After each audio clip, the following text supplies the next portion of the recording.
नमस्कार दोस्तों, welcome you to GK tricks. इस वीडियो में हम रीट एग्जाम्स के लिए जो हमने पहले आरबीएससी 10th क्लास के हिस्ट्री के वीडियोस देखे थे चैप्टर के अकॉर्डिंग, तो उन सभी वीडियो को मर्ज करके मैं आपको ये एक वीडियो प्रोवाइड करा रहा हूँ ताकि आपको रिवीजन करने में आसानी हो। आपसे केवल एक ही चीज़ कहूँगा कि आप अपनी स्टडी को लेकर बिल्कुल भी बहाने मत बनिएगा। ये जो समय काफ़ी अधिक इम्पोर्टेंट है, स्टडी कर लीजिए, सिलेक्शन हो जाएगा। और अपनी एग्जाम डेट को भी ध्यान में रखकर स्टडी करें और अधिक से अधिक अगर आप स्टडी करेंगे, बार बार रिवीजन करेंगे तो आपका सिलेक्शन जरूर होगा। So without any further delay, let get started.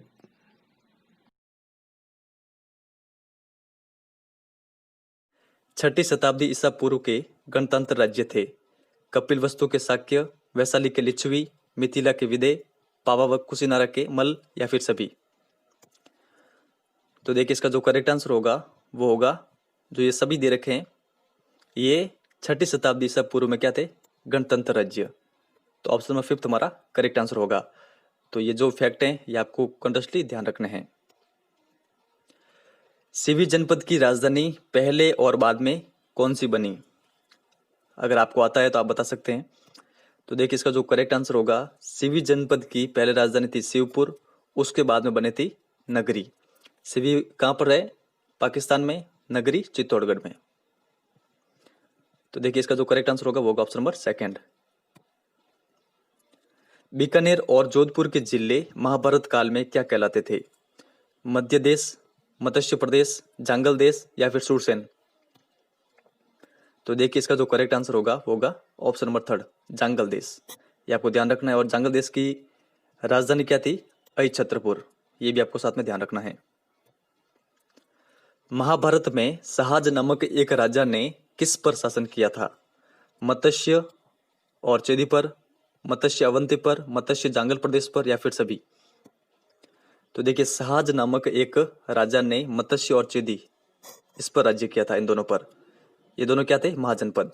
ये आपको ध्यान रखना है। और जो देखिए मत्स्य था, मत्स्य की राजधानी क्या थी? ये आपको जरूर ध्यान रखना है, विराटनगर।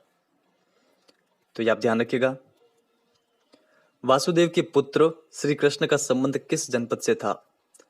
मत्स्य जनपद, सूरसेन जनपद, सिवी जनपद या फिर कोई नहीं। तो देखिए भगवान श्री कृष्ण का संबंध था सूरसेन जनपद से। ऑप्शन नंबर 2 हमारा करेक्ट आंसर होगा। और सूरसेन जनपद की राजधानी क्या थी? मथुरा। ये आपको ध्यान रखना है। 16 महाजनपदों में सर्वाधिक शक्तिशाली राजतंत्र था? कौशल, वत्स, मगध, अवंती या फिर सभी। तो देखिए 16 महाजनपदों में सर्वाधिक शक्तिशाली राजतंत्र था ये सभी। सभी हमारा करेक्ट आंसर होगा ऑप्शन नंबर 4। तो ये आपको ध्यान रखना है। उस समय 16 महाजनपदों में 4 शक्तिशाली राजतंत्र थे, कौशल, वत्स, मगध और अवंती। तमिल ग्रंथ अहनानुरु व मुर्नानुरु के अनुसार किस शासक ने दक्षिण भारत पर आक्रमण किया था? चंद्रगुप्त मौर्य, बिंदुसार, अशोक या फिर सुसीम। तो देखिए इसका करेक्ट आंसर होगा चंद्रगुप्त मौर्य। तो ये आपको ध्यान रखना है। और इन दोनों तमिल ग्रंथों का नाम भी आपको ध्यान रखना है, अहनानुरु और मुर्नानुरु। 298 ईसा पूर्व में श्रवणबेलगोला में उपवास करके किसने अपना शरीर त्यागा था? चंद्रगुप्त मौर्य, बिंदुसार, अशोक या फिर कोई नहीं। तो देखिए इसका जो करेक्ट आंसर होगा वो होगा चंद्रगुप्त मौर्य ने अपना शरीर त्यागा था। तो ये आपको ध्यान रखना है। ऑप्शन नंबर 1 हमारा करेक्ट आंसर होगा। कब? तो 298 ईसा पूर्व में। कहां पर? श्रवणबेलगोला। कहां पर? ये कर्नाटक में। किस शासक को वायु पुराण में भद्रसार और जैन ग्रंथों में सिंहसेन कहा गया है? चंद्रगुप्त मौर्य, बिंदुसार, अशोक या फिर कोई नहीं। तो देखिए इसका जो करेक्ट आंसर होगा वो होगा ऑप्शन नंबर 2। बिंदुसार को वायु पुराण में कहा गया है भद्रसार और जैन ग्रंथों में कहा गया है सिंहसेन। किस ग्रंथ के अनुसार बिंदुसार के समय तक्षशिला में 2 विद्रोह हुए, जिसके दमन के लिए पहले अशोक को भेजा गया था, फिर सुसीम को भेजा गया? इंडिका, अर्थशास्त्र, दिव्यावदान या फिर कोई नहीं। तो देखिए इसका जो करेक्ट आंसर होगा दिव्यावदान, ऑप्शन नंबर 3। यूनानी शासक एंटियोकस प्रथम ने अपने किस राजदूत को बिंदुसार के दरबार में भेजा? डायमेकस, फिलाडेल्फस, डियानिसियस या फिर कोई नहीं। तो देखिए इसका जो करेक्ट आंसर होगा वो होगा ऑप्शन नंबर 1, डायमेकस को भेजा था एंटियोकस प्रथम ने बिंदुसार के दरबार में। और देखिए मिस्र का उस समय राजा था फिलाडेल्फस। तो फिलाडेल्फस ने भी बिंदुसार के दरबार में अपना राजदूत भेजा था जिसका नाम था डियानीसियस। तो ये भी फैक्ट आपको साथ में ध्यान रखना है। मास्की और गुर्जरा अभिलेखों में अशोक का नाम मिलता है। अशोक, देवानाम प्रियदर्शी, महाराजाधिराज या फिर कोई नहीं। तो देखिए इसका जो करेक्ट आंसर होगा, इन दोनों अभिलेखों में अशोक का नाम मिलता है, अशोक। तो ये आपको ध्यान रखना है। ऑप्शन नंबर फर्स्ट हमारा करेक्ट आंसर होगा। असत्य कथन है। अशोक की पत्नियों के नाम कारुवाकी देवी, पद्मावती, तिस्यरक्षा थे। अशोक के राज्याभिषेक के 7वें वर्ष कश्मीर व खोतान को मगध में मिलाया गया था। 8वें वर्ष कलिंग पर आक्रमण किया गया। ऐहोल अभिलेख के अनुसार उस समय कलिंग का राजा नंदराज था। तो देखिए इसका जो करेक्ट आंसर होगा वो होगा ऑप्शन नंबर फोर्थ, ये असत्य कथन है। तो देखिए एक दूसरा अभिलेख है हाथी गुम्फा अभिलेख। हाथी गुम्फा अभिलेख के अनुसार उस समय जो कलिंग का राजा था वो था नंदराज। यहाँ पर ऐहोल अभिलेख गलत दे रखा है, तो ये आप ध्यान रखिएगा। और ऊपर के जो ये तीनों कथन है ये भी आपको साथ में ध्यान रखना है। बराबर की पहाड़ियों में किसने आजीविकों के निवास हेतु 4 गुफाएं सुदामा, चापार, विश्व झोपड़ी और कर्ण बनाई? चंद्रगुप्त मौर्य ने, बिंदुसार ने, अशोक ने या फिर कोई नहीं? तो देखिए ये चारों गुफाएं बनाई गई थी अशोक के द्वारा। ऑप्शन नंबर थर्ड हमारा करेक्ट आंसर होगा। कहां पर? बराबर की पहाड़ियों में। किनके लिए? आजीविकों के लिए। अशोक किसके प्रभाव में बौद्ध धर्म को अपना लेता है? भद्रबाहु, महेंद्र, उपगुप्त या फिर कोई नहीं? तो देखिए इसका जो करेक्ट आंसर होगा वो होगा ऑप्शन नंबर थर्ड, उपगुप्त के प्रभाव में। और अगर आपसे ये पूछ लिया जाए कि जो चंद्रगुप्त मौर्य था वो किसके प्रभाव में जैन धर्म को अपना लेता है, तो वो भद्रबाहु के प्रभाव में जैन धर्म को अपना लेता है। किस शिलालेख के अनुसार अशोक ने बुद्ध के त्रिरत्न बुद्ध, धम्म व संघ के प्रति आस्था प्रकट की? गिरनार शिलालेख, भाब्रू शिलालेख, मास्की शिलालेख या फिर कोई नहीं? तो देखिए इसका जो करेक्ट आंसर होगा वो होगा भाब्रू शिलालेख। ये आपको ध्यान रखना है। ऑप्शन नंबर सेकंड यहाँ पर करेक्ट आंसर होगा। कहाँ के लघु स्तंभ लेख में अशोक ने कौशाम्बी व पाटलिपुत्र के महामात्रों को आदेश दिया कि संघ में फूट डालने वाले भिक्षु भिक्षुणियों को बहिष्कृत किया जाए? सांची स्तंभ लेख, यहाँ पर पीछे लेख आएगा, सारनाथ स्तंभ लेख, दोनों या फिर कोई नहीं? तो देखिए इन दोनों स्तंभ लेखों में अशोक ने जो कौशाम्बी और पाटलिपुत्र के महामात्र थे उनको आदेश दिया था कि जो संघ में फूट डालने वाले भिक्षु और भिक्षुणियां हैं उनको बहिष्कृत कर दिया जाए। तो ये आपको ध्यान रखना है। ऑप्शन नंबर थर्ड यहाँ पर हमारा करेक्ट आंसर होगा। अशोक के अभिलेखों को पढ़ने में पहली बार सफलता किसने प्राप्त की? तो देखिए सफलता प्राप्त की गई थी सर्वप्रथम जेम्स प्रिंसेप के द्वारा। ऑप्शन नंबर थर्ड हमारा करेक्ट आंसर होगा। और ये सफलता इन्होंने कब प्राप्त की? अगर आपको डेट पता है, वर्ष पता है, तो आप कमेंट सेक्शन में लिख के बता सकते हैं। कौटिल्य के सप्तांग सिद्धांत में शामिल नहीं है राजा, अमात्य, जनपद, दुर्ग, कोश, सेना, मित्र, भूमि भाग। तो देखिए कौटिल्य ने जो सप्तांग सिद्धांत दिया था उसमें शामिल नहीं है भूमि और भाग। तो इसमें क्या क्या शामिल है? राजा, अमात्य, जनपद, दुर्ग, कोश, सेना और मित्र। तो ये सातों नाम आपको ध्यान रखने हैं।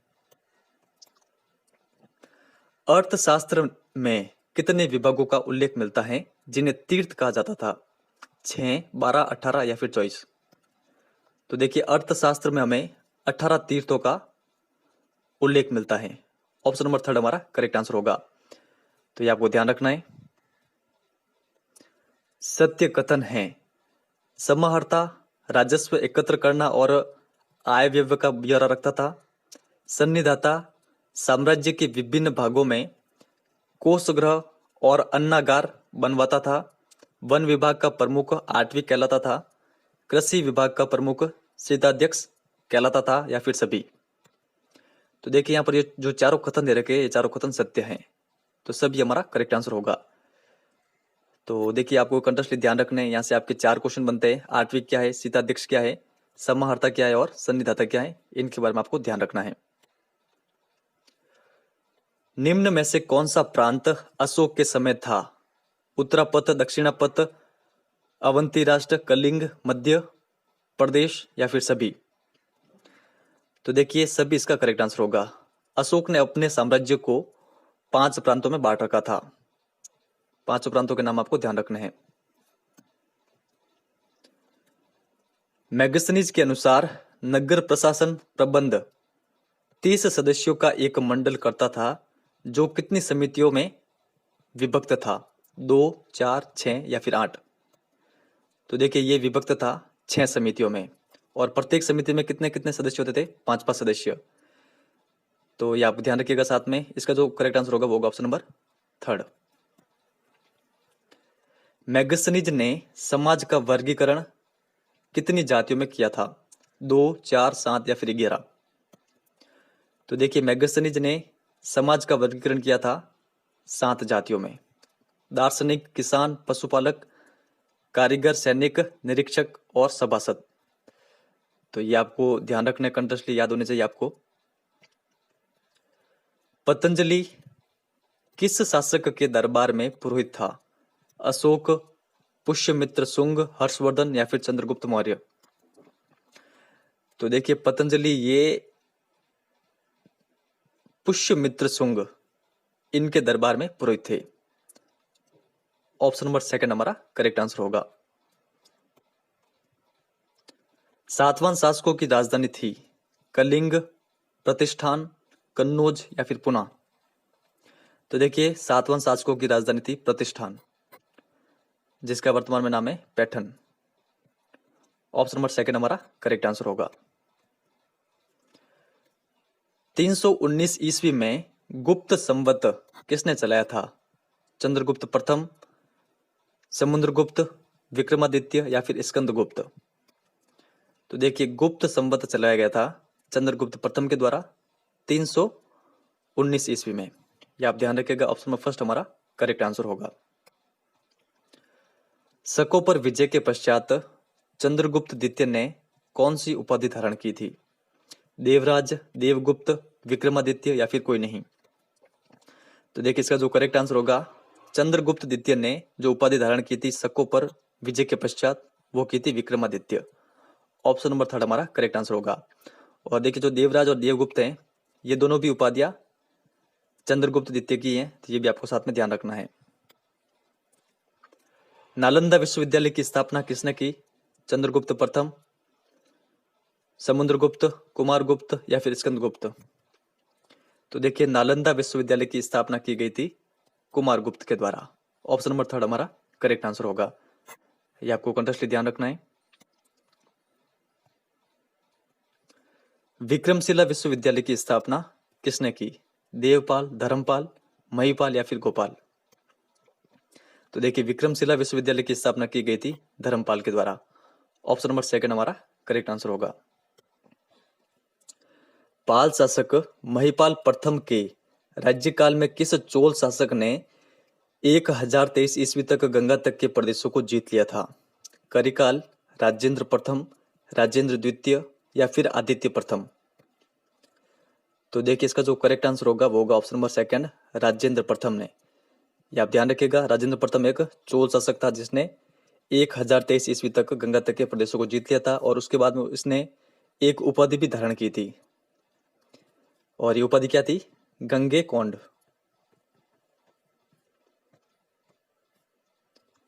एलोरा के कैलाश मंदिर का निर्माण किसने करवाया था? करिकाल ने, कृष्णा प्रथम, राजेंद्र द्वितीय या फिर आदित्य प्रथम? तो देखिए एलोरा के कैलाश मंदिर का निर्माण करवाया गया था कृष्णा प्रथम के द्वारा। ऑप्शन नंबर 2 हमारा करेक्ट आंसर होगा। मान्यखेत को अपनी राजधानी कौन बनाता है? कृष्णा प्रथम, गोविंद तृतीय, अमोघ वर्ष या फिर कृष्णा तृतीय? तो देखिए मान्यखेत को अपनी राजधानी बनाता है अमोघ वर्ष।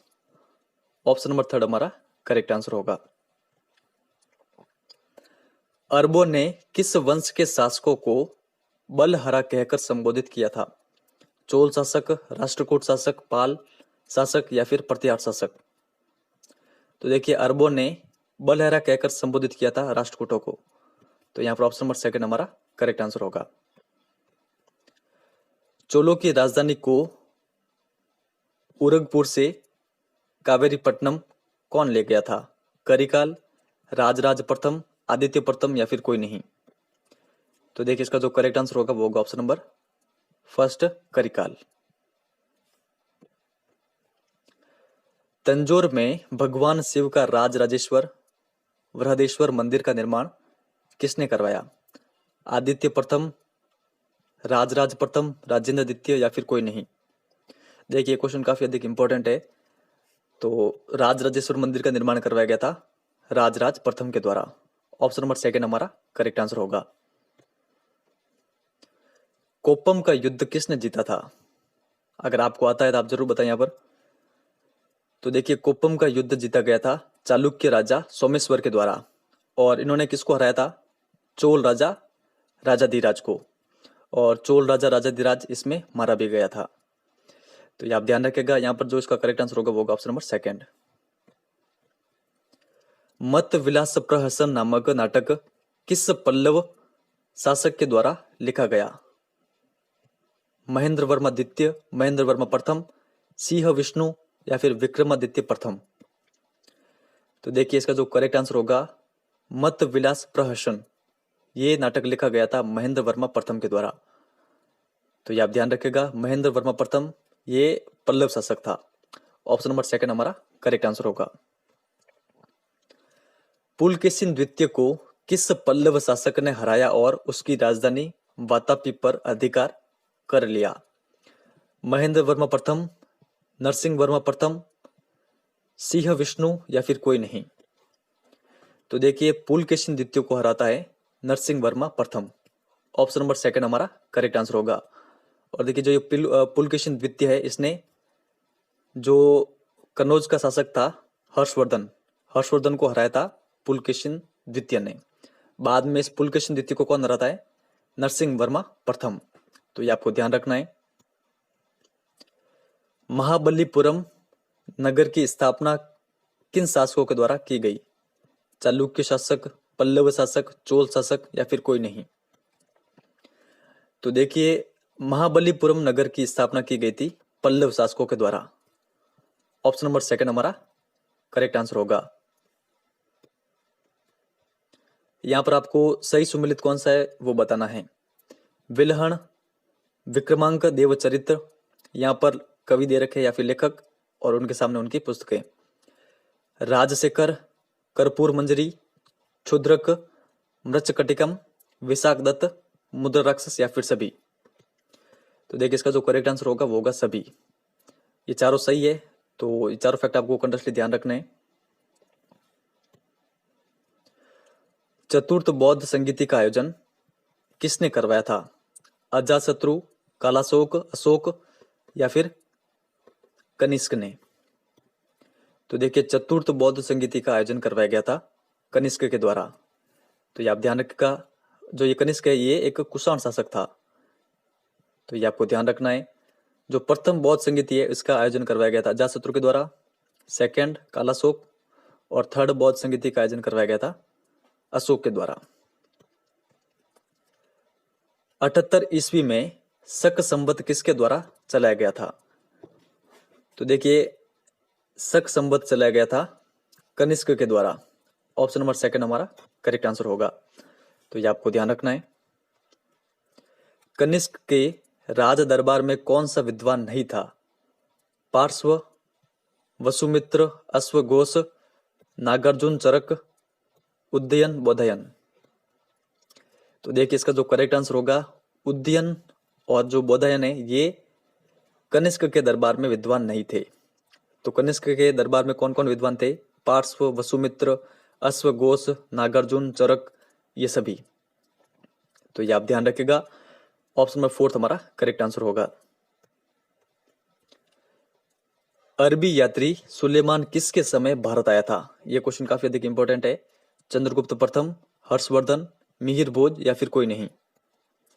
तो देखिए इसका जो करेक्ट आंसर होगा, अरबी यात्री सुलेमान भारत आया था मिहिर भोज के समय। मिहिर भोज एक गुज्जर प्रतिहार शासक था, ये आप ध्यान रखिएगा। ऑप्शन नंबर 3 हमारा करेक्ट आंसर होगा। राष्ट्रकूट वंश के किस शासक ने गुज्जर प्रतिहार शासक वत्सराज को हराया था? दंती दुर्ग, कृष्णा प्रथम, गोविंद प्रथम या फिर ध्रुव? तो देखिए इसका जो करेक्ट आंसर होगा वो होगा ऑप्शन नंबर 4। देखिए राष्ट्रकूट वंश का एक शासक था ध्रुव, इसने गुज्जर प्रतिहार शासक वत्सराज को हराया था, ये आपको ध्यान रखना है। और देखिए गोविंद तृतीय एक राष्ट्रकूट वंश का शासक था जिसने गुज्जर प्रतिहार शासक नागभट्ट द्वितीय को हराया था। साथ ही जो पाल शासक था धर्मपाल, इसको भी हराया था। तो ये आपको साथ में ध्यान रखना है। और ये धर्मपाल, इसके द्वारा एक विश्वविद्यालय की स्थापना भी की गई थी, विक्रमशिला विश्वविद्यालय की स्थापना। तो इन दोनों को कौन हराता है?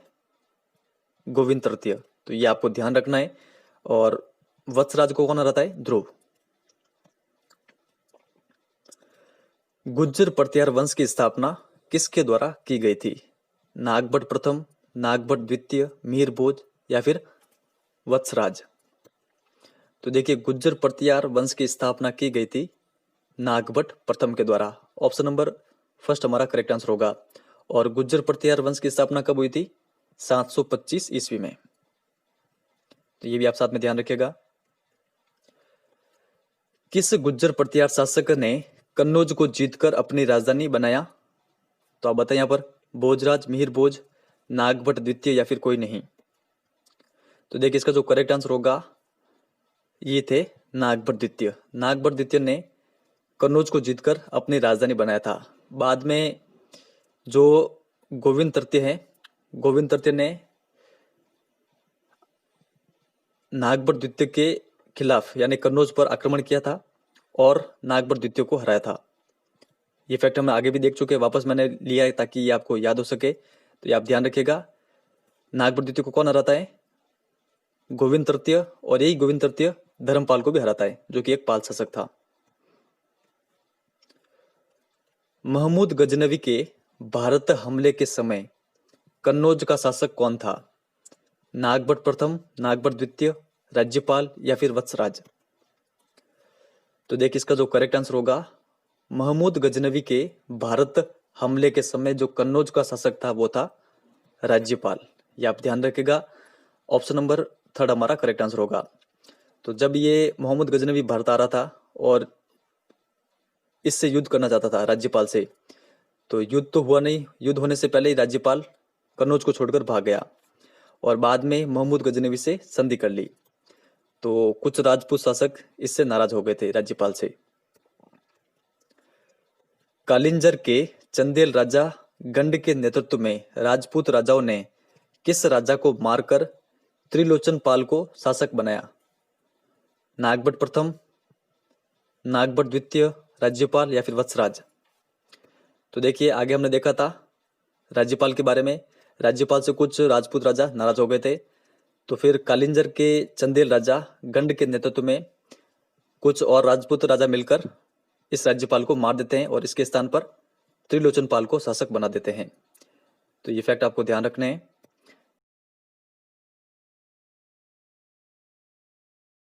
मोहम्मद बिन कासिम व सिंध के राजा दाहिर के मध्य भयानक संघर्ष कब हुआ था?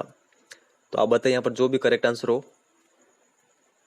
तो देखिए इसका जो करेक्ट आंसर होगा वो होगा 712 ईस्वी में हुआ था मोहम्मद बिन कासिम व सिंध के राजा दाहिर के मध्य भयानक संघर्ष। तो ये आपको ध्यान रखना है। और देखिए एक बाबा था दूरी बाबा, आपको ध्यान रखना है, आपके बुक में फैक्ट दे रखा है। दूरी बाबा ने इस संघर्ष को महाभयंकर युद्ध कहा था। ऐसा युद्ध पहले कभी नहीं देखा और ना सुना गया, ऐसा कहा गया था दूरी बाबा के द्वारा। और जो एक ग्रंथ है चचनामा, चचनामा में भी इस युद्ध का वर्णन है। तो ये फैक्ट आपको ध्यान रखने हैं। गुलाम वंश की स्थापना किसने की? तो आप बताइए यहाँ पर करेक्ट आंसर क्या होगा। देखिए मैं आपको डायरेक्टली आंसर बताऊंगा ताकि वीडियो अधिक लंबा ना बने। तो देखिए इसका जो करेक्ट आंसर होगा वो होगा ऑप्शन नंबर फर्स्ट। देखिए गुलाम वंश की स्थापना की गई थी कुतुबुद्दीन ऐबक के द्वारा। ये आपको ध्यान रखना है, कब? 1206 ईस्वी में। तो ये आपको ध्यान रखना है और इसी के समय से सल्तनत काल शुरू होता है। तो ये आपको ध्यान रखना है। और देखिए जो ये कुतुबुद्दीन ऐबक था, इसकी एक उपाधि भी थी। इसका अन्य नाम आप कह सकते हैं इसको लाख बख्श। तो ये आपको ध्यान रखना है। और कुतुबुद्दीन ऐबक की राजधानी क्या थी? लाहौर। ये भी आपको साथ में ध्यान रखना है। हसन निजामी नामक विद्वान को किसके दरबार में संरक्षण मिला हुआ था? रजिया सुल्तान, बलबन, कुतुबुद्दीन ऐबक या फिर इल्तुतमिश? तो देखिए हसन निजामी को संरक्षण मिला था कुतुबुद्दीन ऐबक के दरबार में। ये आपको ध्यान रखना है। ऑप्शन नंबर थर्ड हमारा करेक्ट आंसर होगा। दिल्ली में स्थित कुतुब मीनार की पहली मंजिल किसके द्वारा बनवाई गई थी? तो देखिए कुतुब मीनार की पहली मंजिल तो बनाई गई थी कुतुबुद्दीन ऐबक के द्वारा। बाद में इसका पूरा निर्माण करवाया गया था इल्तुतमिश के द्वारा। तो ये आपको ध्यान रखना है। इसका जो करेक्ट आंसर होगा वो होगा ऑप्शन नंबर फर्स्ट। तो ये आप कंटेक्स्टली ध्यान रखिएगा। किस मुस्लिम सुल्तान की 1210 ईस्वी में चौगान खेलते समय घोड़े से गिरने से मृत्यु हो गई थी? तो देखिए ये मृत्यु हो गई थी कुतुबुद्दीन ऐबक की। ये आप ध्यान रखिएगा। ऑप्शन नंबर थर्ड हमारा करेक्ट आंसर होगा। कुतुब मीनार का निर्माण किसकी याद में करवाया गया था? तो देखिए कुतुब मीनार का निर्माण करवाया गया था कुतुबुद्दीन बख्तियार काकी, इनकी याद में। ये एक सूफी संत है, ये आपको ध्यान रखना है। इनकी याद में कुतुब मीनार का निर्माण करवाया गया था। इल्तुतमिश ने रणथंबोर को कब जीता? तो देखिए इल्तुतमिश ने रणथंबोर को जीता था 1226 ईस्वी में। ऑप्शन नंबर थर्ड हमारा करेक्ट आंसर होगा। और देखिए नीचे वाला फैक्ट भी आपको ध्यान रखना है। देखिए ख्वारिज्म शाह का एक पुत्र था मंगबर्णी। इसने चंगेज खान के खिलाफ इल्तुतमिश से सहायता मांगी थी, लेकिन इल्तुतमिश ने मंगबर्णी को सहायता नहीं दी। तो सहायता नहीं दी तो फिर वो चंगेज खान से दुश्मनी इल्तुतमिश ने मोल नहीं ली। तो ये फैक्ट आपको ध्यान रखना है। अगर इल्तुतमिश इसको सहायता देता मंगबर्णी को, तो फिर इसको चंगेज खान से दुश्मनी मोल लेनी पड़ती, लेकिन इसने ऐसा नहीं किया। यहाँ पर आपको असत्य कथन बताना है। रुकनुद्दीन फिरोज शाह की हत्या के बाद इल्तुतमिश की पुत्री सुल्तान बनी। इल्तुतमिश ने रजिया को उत्तराधिकारी चुना। कट्टरवादी तुर्की अमीरों ने रजिया का विरोध किया था। पुरुषों के समान रजिया कुबा यानी कोट व कुल्ला यानी टोपी नहीं पहनती थी। रजिया ने पर्दा त्याग दिया। तो यहाँ पर कौन सा कथन असत्य है वो आपको बताना है। तो देखिए असत्य कथन है ऑप्शन नंबर फोर्थ। रजिया ने पुरुषों के सम्मान कुब्बा और कुल्ला पहनना शुरू कर दिया था जब वो सुल्तान बनी थी। तो यहाँ पर नहीं दे रखा है, जो कि गलत है। तो ये जो फैक्ट है ये आपको कंटेक्स्टली ध्यान में होने चाहिए। रजिया सुल्तान ने किसको आमिर आखुर नियुक्त किया था? आमिर आखुर क्या होता था? अश्वशाला प्रधान। तो देखिए रजिया सुल्तान ने आमिर आखुर नियुक्त किया था जमालुद्दीन याकुत को। ये आपको ध्यान रखना है। ऑप्शन नंबर सेकंड हमारा करेक्ट आंसर होगा। और बाद में इसकी हत्या कर दी गई थी। तो इसके बाद में फिर रजिया सुल्तान ने अल्तुनिया के साथ शादी कर ली थी। तो ये आपको ध्यान रखना है। बाद में इन दोनों को भी मार दिया गया था, रजिया सुल्तान को और अल्तुनिया, इन दोनों को। दीवाने आरिज सैन्य विभाग की स्थापना किसके द्वारा की गई? देखिए क्वेश्चन काफी अधिक इंपॉर्टेंट है। बलबन, अलाउद्दीन खिलजी, गयासुद्दीन या फिर इब्राहिम लोदी? तो देखिए इसका जो करेक्ट आंसर होगा दीवाने आरिज, जो कि एक सैन्य विभाग था, इसकी स्थापना की गई थी बलबन के द्वारा। ये आप ध्यान रखिएगा। बलबन ने एक प्रथा भी चलाई थी, सिजदा व पाबोस। तो ये आपको ध्यान रखना है, यानी राजा के समक्ष झुकना और उसके पैरों को चूमना, शायद यही है ये प्रथा। इसके अलावा बलबन ने शत्रुओं के प्रति लौ व रक्त की नीति भी अपनाई थी। तो ये फैक्ट आपको ध्यान रखना है। और जो सबसे लास्ट में यहाँ पर जो फैक्ट दे रखा है, 1290 ईस्वी में क्यूमर्स का वध कर जलालुद्दीन खिलजी ने स्वयं को सुल्तान घोषित कर दिया। तो देखिए गुलाम वंश समाप्त हो जाता है किसके साथ? क्यूमर्स के साथ, और खिलजी वंश की स्थापना होती है। तो ये फैक्ट आपको ध्यान रखना है। अलाउद्दीन खिलजी ने रणथंबोर और चित्तौड़गढ़ पर कब आक्रमण किया था? तो देखिए अलाउद्दीन खिलजी ने रणथंबोर पर तो आक्रमण किया था 1301 ईस्वी में, और चित्तौड़गढ़ पर आक्रमण किया था 1303 ईस्वी में, और 1303 ईस्वी में ही चित्तौड़गढ़ में पहला साका होता है। तो ये आपको ध्यान रखना है। किस सुल्तान ने बाजार सुधार लागू किए? तो देखिए बाजार सुधार लागू किए गए थे अलाउद्दीन खिलजी के द्वारा। ऑप्शन नंबर 4 हमारा करेक्ट आंसर होगा। और अलाउद्दीन खिलजी ने अपने सिक्कों पर द्वितीय सिकंदर के रूप में उल्लेख करवाया था अपना नाम। तो ये आपको ध्यान रखना है। अलाउद्दीन खिलजी के द्वारा सृजित पद हैं दीवान ए रियासत, व्यापार का नियंत्रक, साहना या दंडाधिकारी, बाजार का दरोगा, मुहत्सिब, जनसाधारण का रक्षक और नापतोल का निरीक्षण करता, बरीदे मुमालिक, गुप्तचर अधिकारी, या फिर सभी। तो देखिए इसका जो करेक्ट आंसर होगा, जो ये चारों पद दे रखे हैं, ये चारों पद सृजित किए गए थे अलाउद्दीन खिलजी के द्वारा। आपको कंटेस्टली ध्यान रखना है, सभी हमारा करेक्ट आंसर होगा।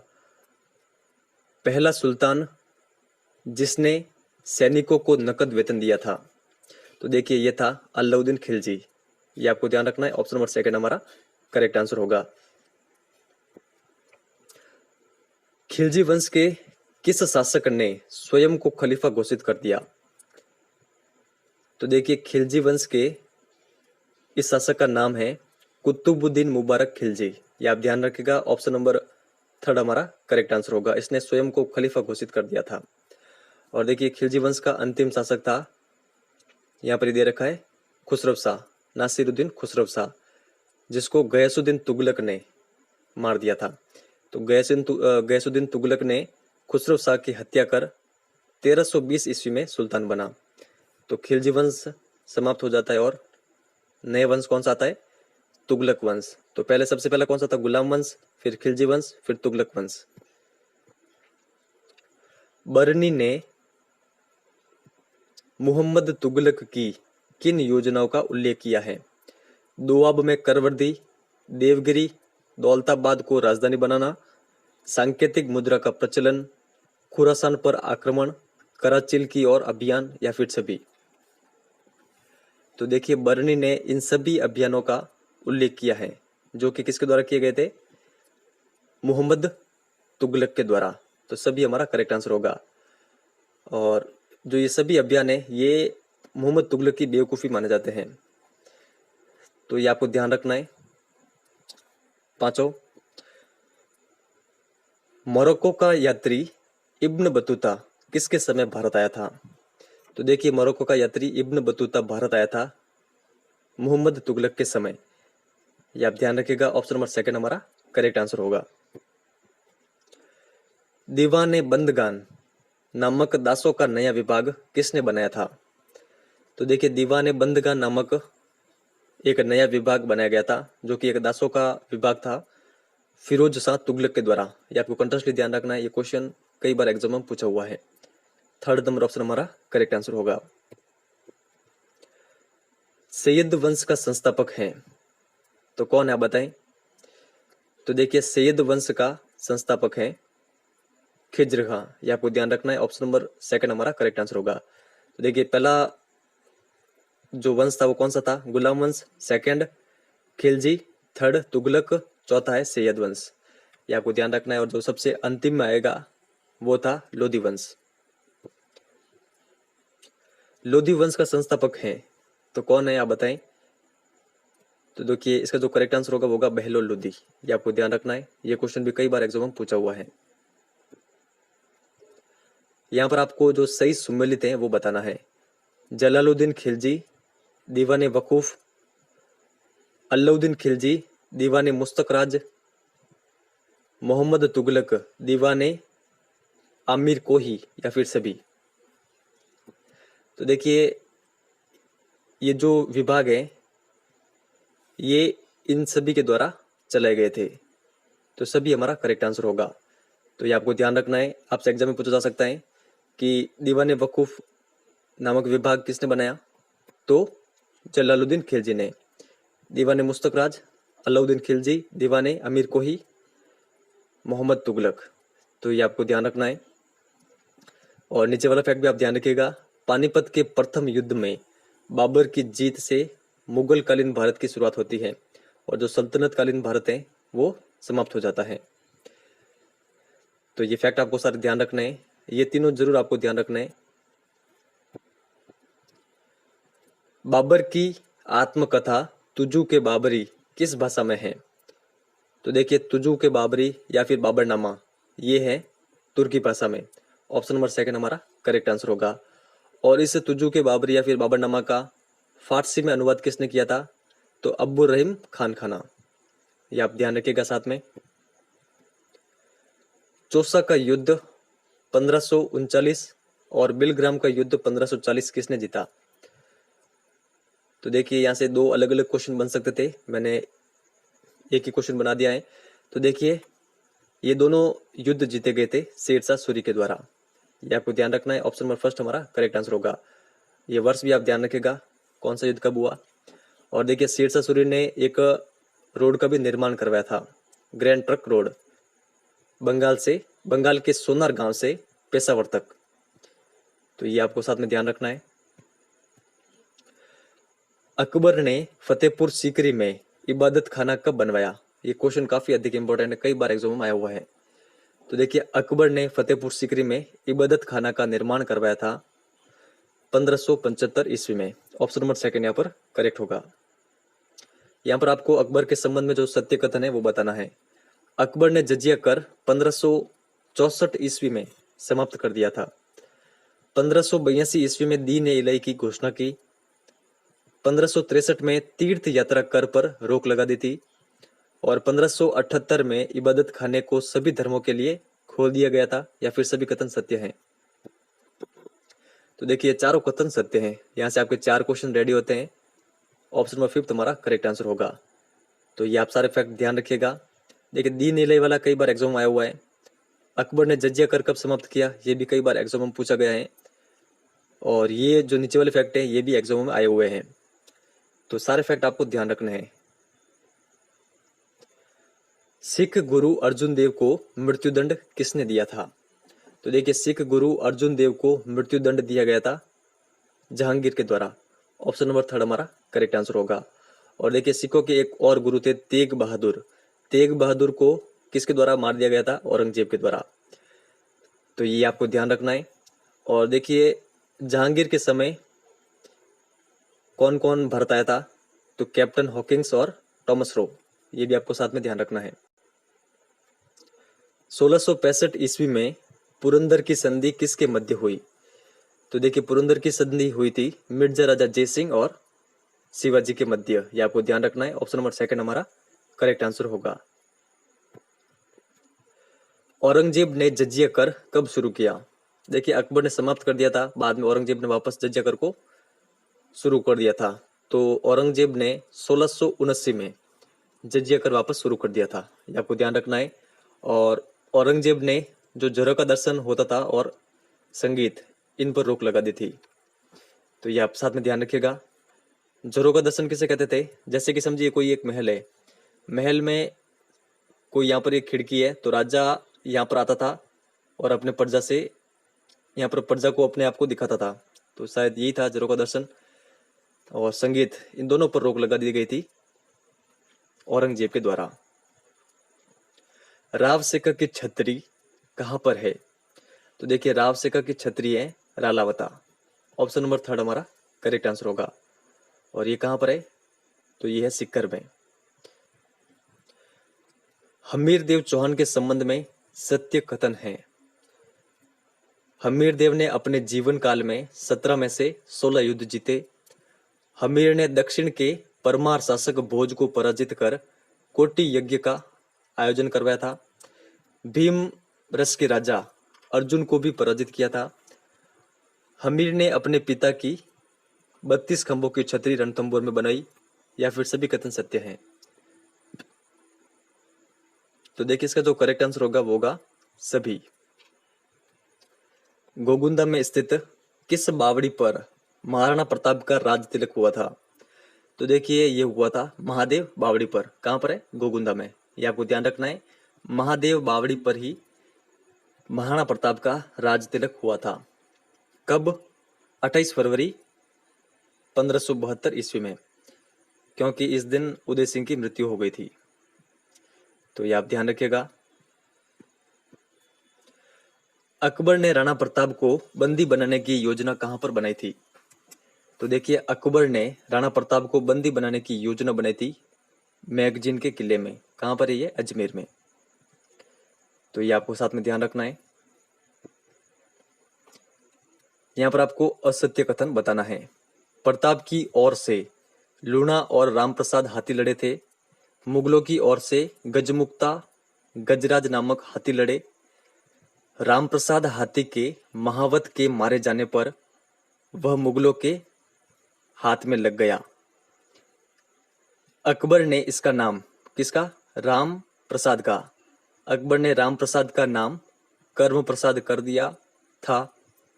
और 5वां फैक्ट है, मानसिंह के हाथी का नाम मर्दाना था। तो यहां पर असत्य कथन कौन सा है वो आपको बताना है। तो देखिए इसका जो करेक्ट आंसर होगा वो होगा ऑप्शन नंबर 4। देखिए राम प्रसाद हाथी का नाम अकबर के द्वारा रखा गया था पीर प्रसाद। यहाँ पर कर्म प्रसाद दे रखा है जो कि गलत है।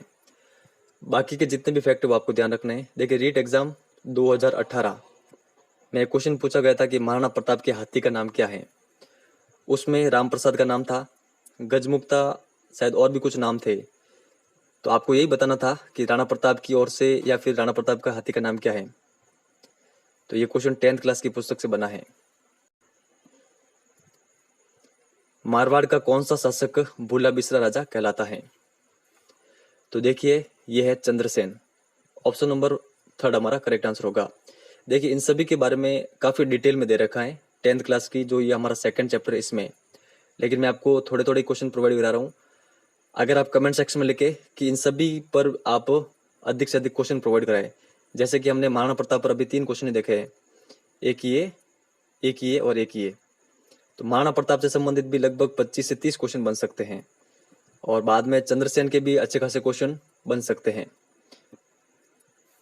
तो आप कमेंट सेक्शन में लिख लीजिएगा। अगर ज्यादा कमेंट आते हैं तो इन सभी पर मैं आपको इनसे रिलेटेड जितने भी इंपॉर्टेंट प्रश्न बनते हैं और एग्जाम में पूछे जा सकते हैं वो मैं आपको प्रोवाइड करा दूंगा। अकबर ने राय सिंह को जोधपुर का अधिकारी कब बनाया? राय सिंह के बारे में भी डिटेल में दे रखा है। तो देखिए राय सिंह को जोधपुर का अधिकारी बनाया गया था 1572 में। ये आपको ध्यान रखना है। ऑप्शन नंबर 2 हमारा करेक्ट आंसर होगा। और देखिए जो ये राय सिंह है, इनके द्वारा बीकानेर में जूनागढ़ का जो किला है उसका निर्माण भी करवाया गया था। तो ये आपको ध्यान रखना है। ये कहाँ का शासक था? बीकानेर का।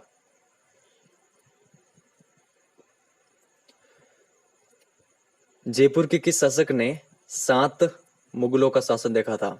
तो देखिए ये थे सवाई जय सिंह। ये आप ध्यान रखिएगा। ऑप्शन नंबर 2 हमारा करेक्ट आंसर होगा। सवाई जय सिंह ने 7 मुगलों का शासन देखा था।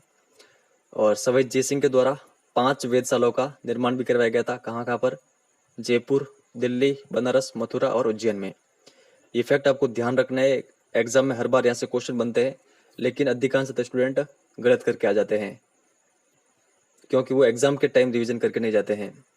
पढ़ सबके रखा है, लेकिन अगर आप एग्जाम के टाइम पढ़ के नहीं जाओगे तब कोई भी मायने नहीं रखेगा ये। तो आपको बार बार इनका रिवीजन करना है सारे क्वेश्चनों का। शाहजहां के दरबार में सलावत खान को किसने मार दिया था?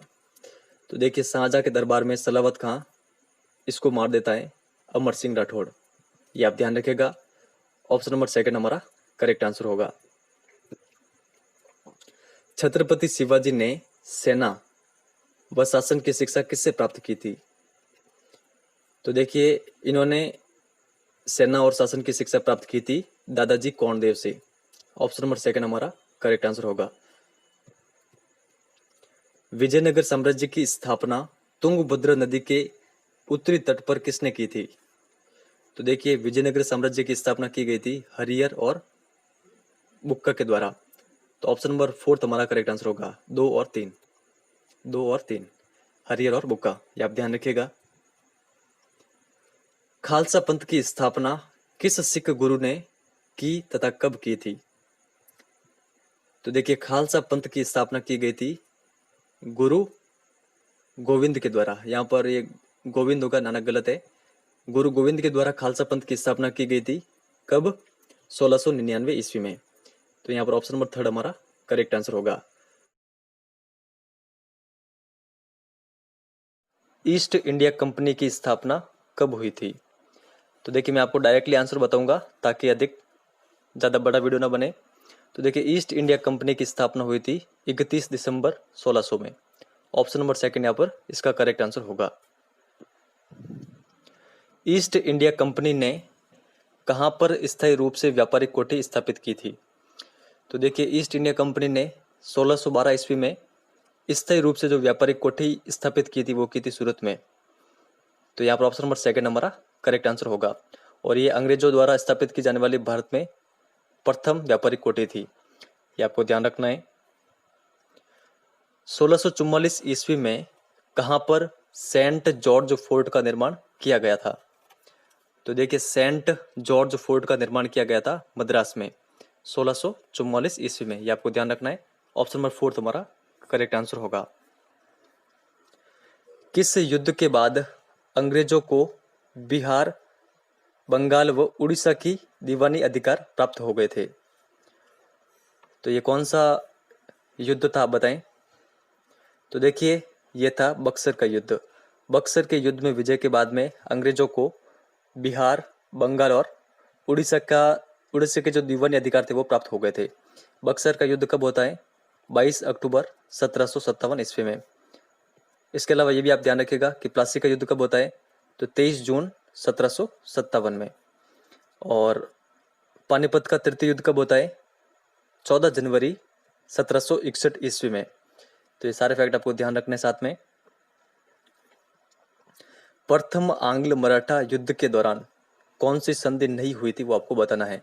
सूरत की संधि, पुरंदर की संधि, सालबाई की संधि, बड़गांव की संधि या फिर राजघाट की संधि? तो देखिए इसका जो करेक्ट आंसर होगा वो होगा ऑप्शन नंबर 5, राजघाट की संधि नहीं होती है प्रथम आंग्ल मराठा युद्ध के दौरान। तो ये कब होती है? ये होती है द्वितीय आंग्ल मराठा युद्ध के दौरान। जो ऊपर की चारों संधियां हैं ये होती है प्रथम आंग्ल मराठा युद्ध के दौरान, ये आप ध्यान रखिएगा। प्रथम आंग्ल मराठा युद्ध कब होता है? तो देखिए 1775 से लगाकर 1782 ईस्वी तक प्रथम आंग्ल मराठा युद्ध होता है। तो ये आपको ध्यान रखना। इसमें सूरत की संधि होती है 1775 में, पुरंदर की संधि होती है 1776 में और सालबाई की संधि होती है 1779 में। तो ये सारे फैक्ट आपको ध्यान रखने हैं। यहाँ पर आपको जो सत्य कथन है वो बताना है। राजघाट की संधि होलकर व अंग्रेजों के मध्य हुई। भोसले ने अंग्रेजों से देवगांव की संधि कर ली थी। सिंधिया ने लालवाड़ी के युद्ध में पराजित होने पर अंग्रेजों से सुरजी अर्जुन गांव की संधि कर ली या फिर सभी? तो देखिए यहाँ पर जो सत्य कथन है वो है ये तीनों सत्य हैं, सभी हमारा करेक्ट आंसर होगा। ऑप्शन नंबर 4 यहाँ पर करेक्ट होगा। देखिए आपको कंट्रास्टली ध्यान रखना है कि राजघाट की संधि किन किन के मध्य हुई, देवगांव की संधि किन किन के मध्य हुई और सुरजी अर्जुन गांव की संधि किन किन के मध्य हुई। तो ये आप ध्यान रखिएगा। यहाँ पर आपको असत्य कथन बताना है। प्रथम आंग्ल मैसूर युद्ध के दौरान मद्रास की संधि होती है। द्वितीय आंग्ल मैसूर युद्ध के दौरान मंगलोर की संधि हुई। तृतीय आंग्ल युद्ध के दौरान श्रीरंगपट्टनम की संधि हुई। तीसरे आंग्ल मैसूर युद्ध में टीपू सुल्तान की विजय होती है। तो देखिए यहाँ पर जो असत्य कथन है वो है ऑप्शन नंबर 4। देखिए तीसरे आंग्ल मैसूर युद्ध में टीपू सुल्तान की निर्णायक रूप से हार होती है, ना कि विजय। तो ऑप्शन नंबर 4 हमारा करेक्ट आंसर होगा। बाकी के जो ये ऊपर के फैक्ट है ये आपको साथ में ध्यान रखने हैं। असत्य कथन है। प्रथम आंग्ल पंजाब युद्ध के दौरान लाहौर की संधि हुई थी। दिसंबर 1846 में भैरोवाल की एक पूरक संधि हुई। डलहौजी ने मार्च 1850 ईस्वी में को पंजाब को भारत में मिला दिया गया या फिर सभी? तो देखिए इसका जो करेक्ट आंसर होगा यहाँ पर जो असत्य कथन है वो है ऑप्शन नंबर थर्ड। डलहौजी ने मार्च 1849 ईस्वी में पंजाब को ब्रिटिश भारत में मिलाया था, ना कि 1850 में। तो ये आपको ध्यान रखना है। बाकी के ऊपर के जो दो फैक्ट है ये भी आपको साथ में ध्यान रखने हैं। 1857 के स्वतंत्रता संग्राम के बारे में किसने यह कहा है कि यह युद्ध धर्म के नाम पर प्रारंभ हुआ और स्वतंत्रता संग्राम में जाकर समाप्त हुआ? तो ऐसा किसके द्वारा कहा गया, आप बताएं। तो देखिए इसका जो करेक्ट आंसर होगा वो होगा option number first, Surendranath Sen के द्वारा। ये आपको ध्यान रखना है। 1857 के स्वतंत्रता संग्राम का कारण था अंग्रेजों की आर्थिक नीतियां, लॉर्ड डलहौजी का सिद्धांत, अंग्रेजों की साम्राज्य विस्तार की नीति, सामाजिक, धार्मिक और सैनिक कारण या फिर सभी? तो देखिए करेक्ट आंसर होगा सभी। ये सभी कारण थे जिनके कारण 1857 का स्वतंत्रता संग्राम होता है। तो ये आपको ध्यान रखना है। 1857 की क्रांति के संबंध में सत्य है। देखिए आपको केंद्र और उस केंद्र पर विद्रोह दबाने वाला अंग्रेज अधिकारी बताना है। दिल्ली में विद्रोह को दबाया गया था हडसन के द्वारा। लखनऊ व कानपुर कैंपवेल, बनारस बरेली में नील, जगदीशपुर में विलियम टेलर या फिर सभी सत्य हैं? तो देखिए इसका जो करेक्ट आंसर होगा वो होगा ऑप्शन नंबर फिफ्थ, ये सभी सत्य हैं। तो ये आपको कंटिन्यूअसली ध्यान रखना है। यहाँ से कई बार एग्जाम में क्वेश्चन आए हुए हैं कि दिल्ली में 1857 की क्रांति किसके द्वारा दबाई गई, तो हडसन के द्वारा। लखनऊ और कानपुर में कैंपबेल के द्वारा दबाई गई। कानपुर बरेली में नील के द्वारा और जगदीशपुर में विलियम टेलर के द्वारा।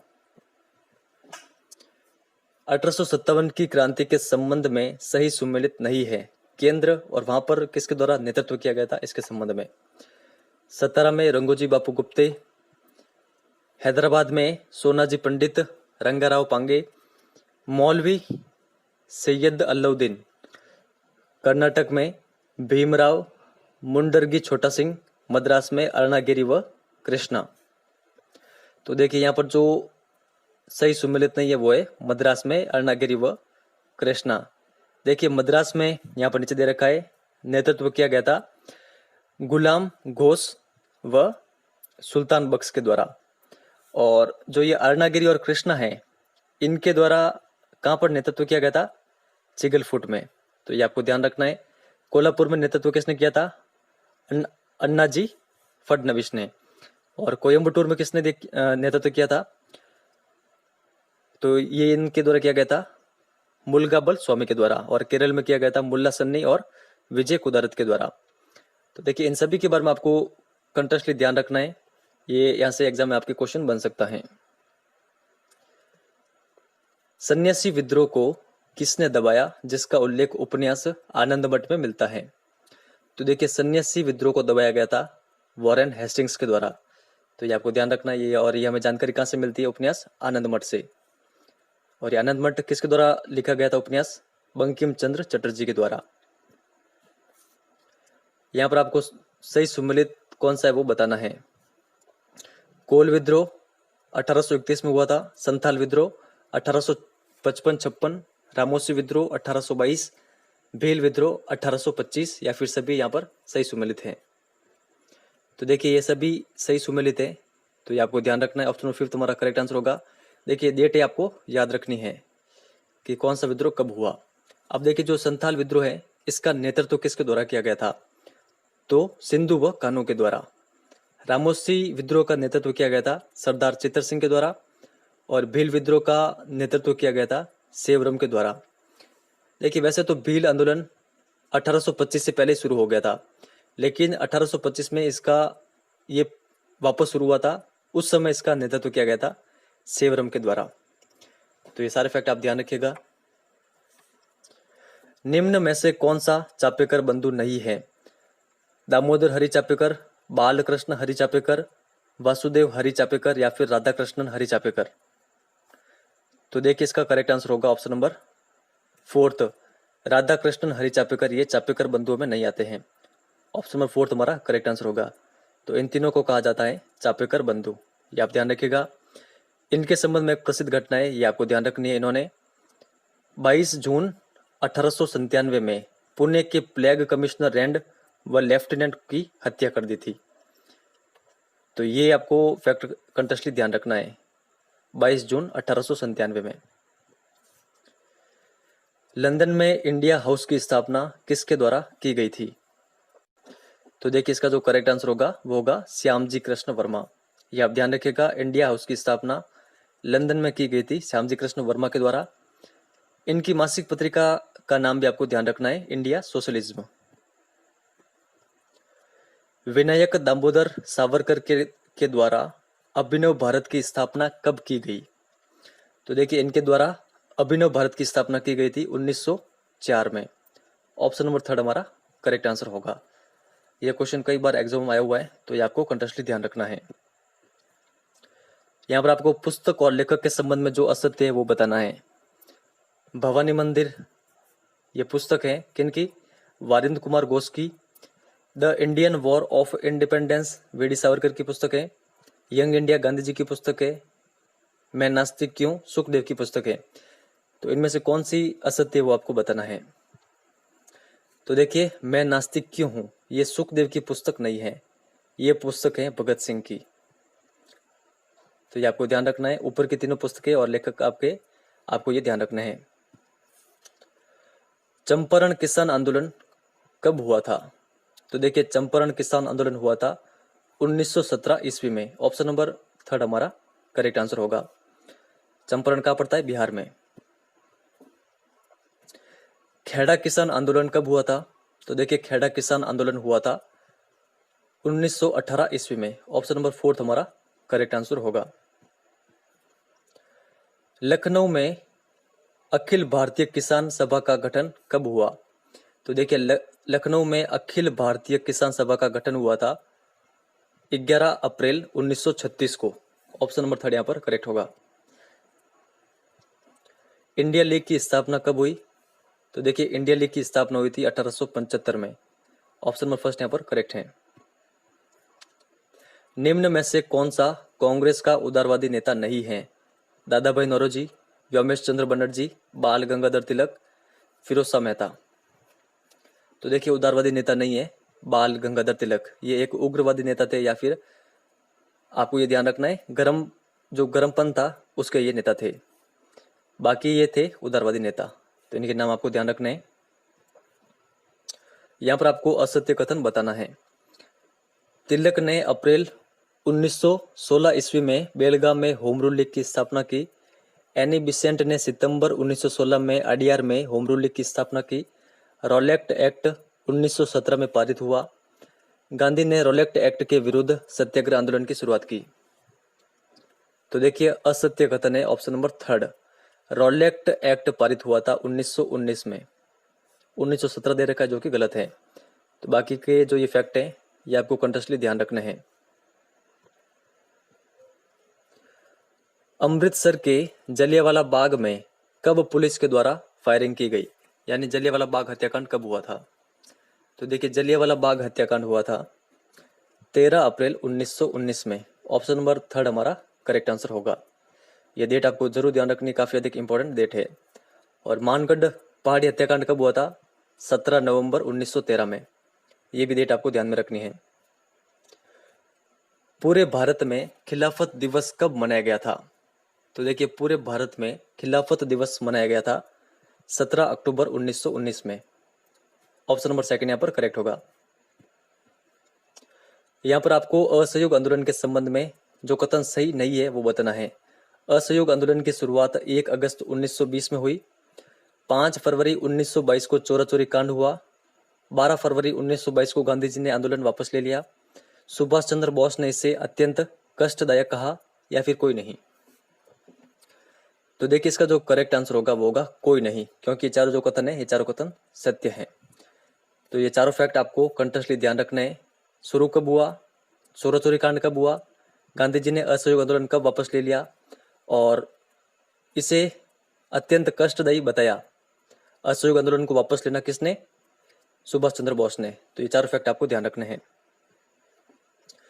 1 जनवरी 1923 को स्वराज पार्टी की स्थापना इलाहाबाद में किसके द्वारा नहीं की गई?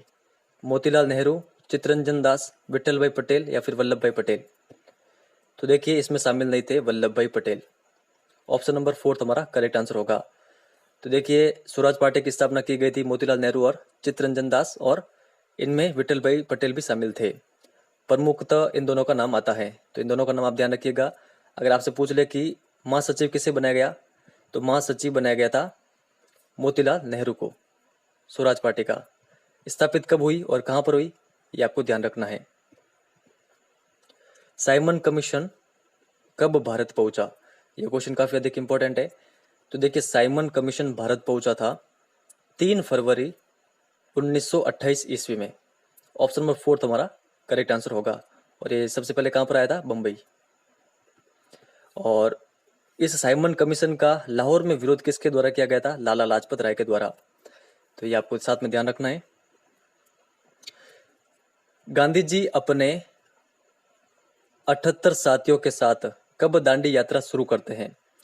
तो देखिए दांडी यात्रा शुरू होती है 12 मार्च 1930 को और ये खत्म होती है 6 अप्रैल 1930 को।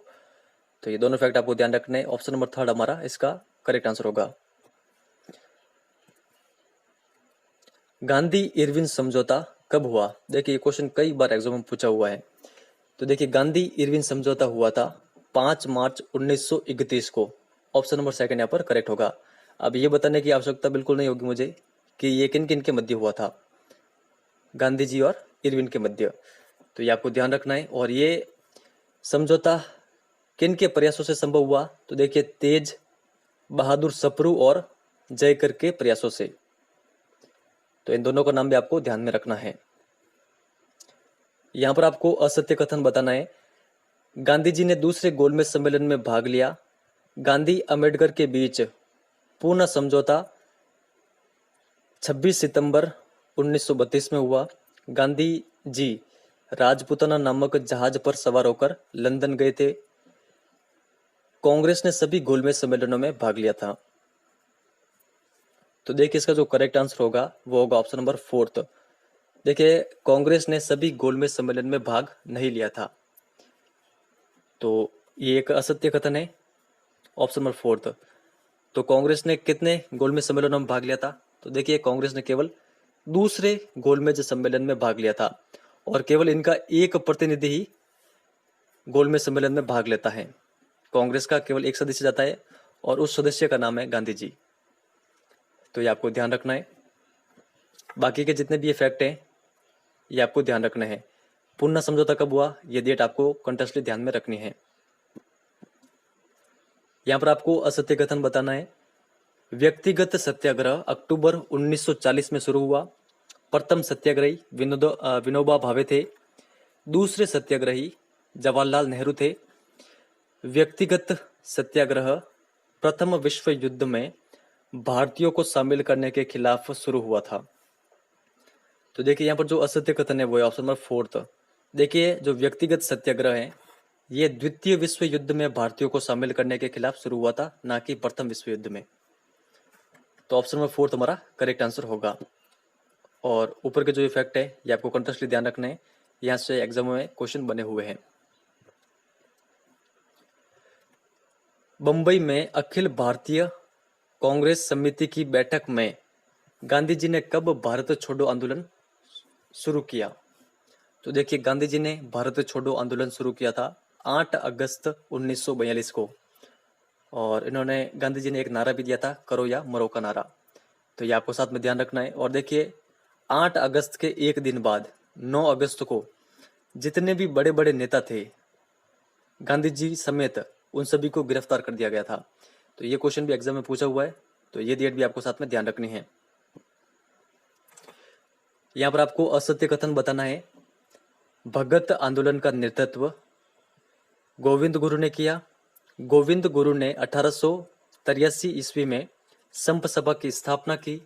मोतीलाल तेजावत ने यहाँ पर ये एक ही आंदोलन का नेतृत्व किया। मेवाड़ के महाराणा के समक्ष मोतीलाल तेजावत ने 30 मांगे रखी। तो देखिए यहाँ पर जो असत्य कथन है वो है ऑप्शन नंबर 4। मोतीलाल तेजावत ने मेवाड़ के महाराणा के समक्ष 22 मांगे रखी थी, जिन्हें कहा जाता है मेवाड़ की पुकार। यहाँ पर 30 दे रखा है, जो कि गलत है। तो ऊपर के जो ये तीनों फैक्ट हैं ये आपको ध्यान रखने हैं। देखिए अधिकतर क्वेश्चन आपको आज मैंने ये दिए हैं असत्य वाले। कारण क्या है कि ये क्वेश्चन में मैं आपको अधिक से अधिक फैक्ट प्रोवाइड करा सकूं। तो आपके एग्जाम में कुछ भी क्वेश्चन बन सकता है। आपसे केवल इतना ही पूछ सकते हैं कि भगत आंदोलन का नेतृत्व किसने किया था, या फिर संघ सभा की स्थापना किसके द्वारा की गई थी, एक ही आंदोलन का नेतृत्व किसने किया था। तो ये सारे फैक्ट आपको साथ में ध्यान रखने होंगे। बिजोलिया आंदोलन के संबंध में असत्य कथन है। धाकड़ जाति ने यह आंदोलन किया। 1903 में कृष्ण सिंह ने किसानों पर चवरी कर लगाया।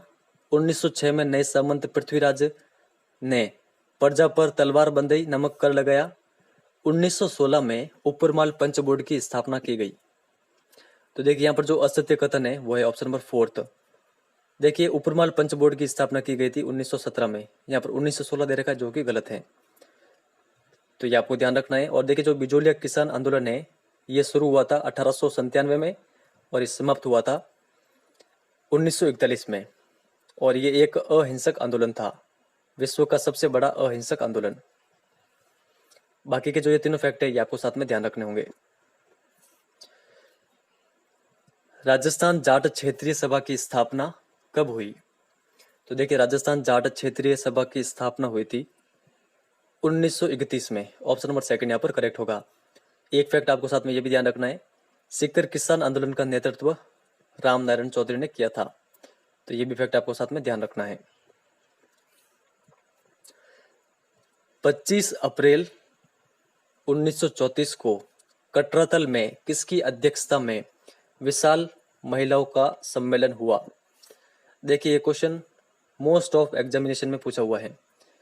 कितने सारे एग्जामों में ये क्वेश्चन आ चुका है और बार बार रिपीट भी होता है। तो इसका करेक्ट आंसर क्या होगा? कटरातल सम्मेलन हुआ था किशोरी देवी की अध्यक्षता में।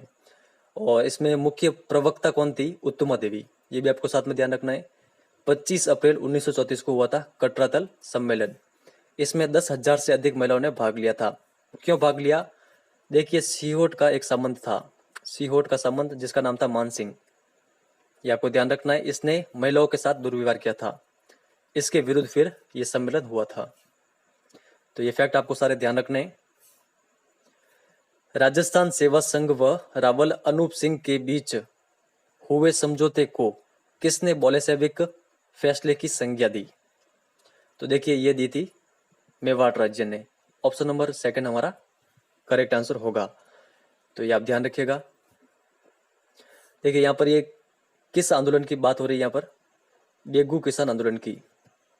बेगू किसान आंदोलन में जो अनूप सिंह थे, अनूप सिंह ने जितने भी कर थे, कर को माफ करने का समझौता कर लिया था।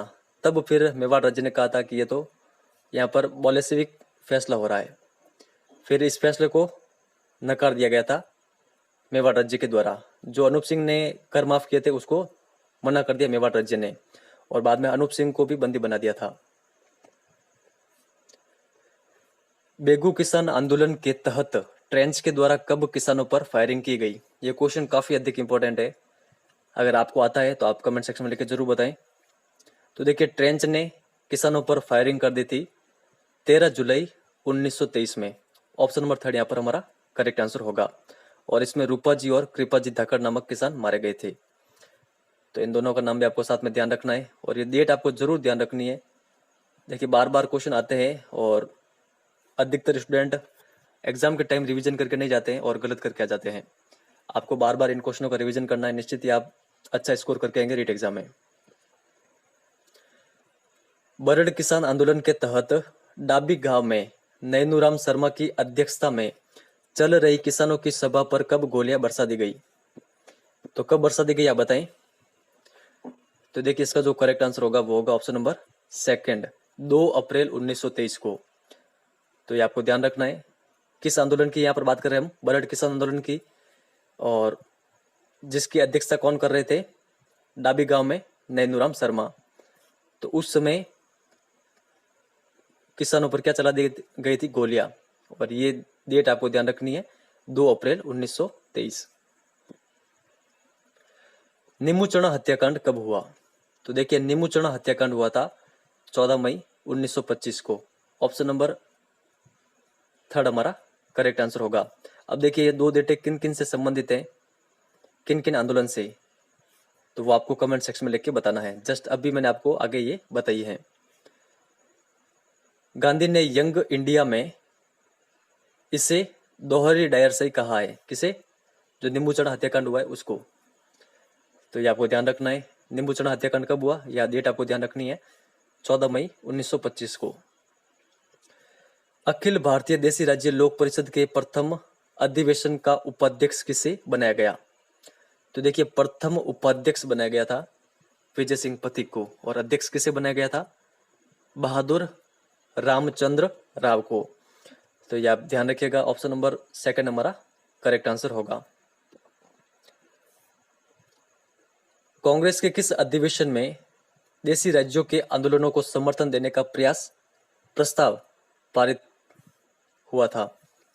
तो देखिए ये प्रस्ताव पारित हुआ था हरिपुरा अधिवेशन में, जो कि 1938 में हुआ था। किसकी अध्यक्षता में? सुभाष चंद्र बोस की अध्यक्षता में। ये आप ध्यान रखिएगा, ऑप्शन नंबर 3 यहाँ पर हमारा करेक्ट आंसर होगा। निम्न में से किस महिला का संबंध जयपुर प्रजामंडल से नहीं है? रमा देवी देश पांडे, सुशीला देवी, अंजना देवी चौधरी, इंदिरा देवी, नारायणी देवी। तो देखिए करेक्ट आंसर होगा नारायणी देवी। इनका संबंध जयपुर प्रजामंडल से नहीं था। इन चारों का नाम आपको कंटेस्टली ध्यान रखना है। देखिए कई बार एग्जाम में इनसे क्वेश्चन आते हैं कि इन महिलाओं का संबंध किस प्रजामंडल से है। तो अगर आपको ये कंटेस्टली ध्यान में होंगे तो आप अपना आंसर आसानी लगा सकते हैं। तो देखिए आप ध्यान रखिएगा, इनका संबंध था जयपुर प्रजामंडल से। भारत छोड़ो आंदोलन के तहत जोधपुर में किन महिलाओं ने गिरफ्तारी दी थी? सावित्री देवी भाटी, राजकौर व्यास, गोरजा देवी, सिरे कंवर व्यास, या फिर सभी? तो देखिए इन सभी के द्वारा गिरफ्तारी दी गई थी भारत छोड़ो आंदोलन के तहत। कहां पर? जोधपुर में। ऑप्शन नंबर 5 हमारा करेक्ट आंसर होगा। तो इन चारों का नाम आपको कंटेस्टली ध्यान रखना है। जयपुर प्रजामंडल की स्थापना कब हुई? तो देखिए ये हुई थी 1931 में। बूंदी प्रजामंडल के संस्थापक हैं तो कौन है? तो देखिए ये है कांतिलाल। ऑप्शन नंबर 2 यहाँ पर करेक्ट होगा। किस प्रजामंडल की स्थापना 1942 में हुई थी? तो देखिए ये हुई थी कुशलगढ़ प्रजामंडल की स्थापना 1942 में। और ये कहां पर है? कुशलगढ़, बांसवाड़ा में। सबसे नवीन स्थापित प्रजामंडल कौन सा है? तो कौन सा है बताएं? देखिए ये है झालावाड़। तो ये आप ध्यान रखिएगा, ऑप्शन नंबर 4 हमारा करेक्ट आंसर होगा।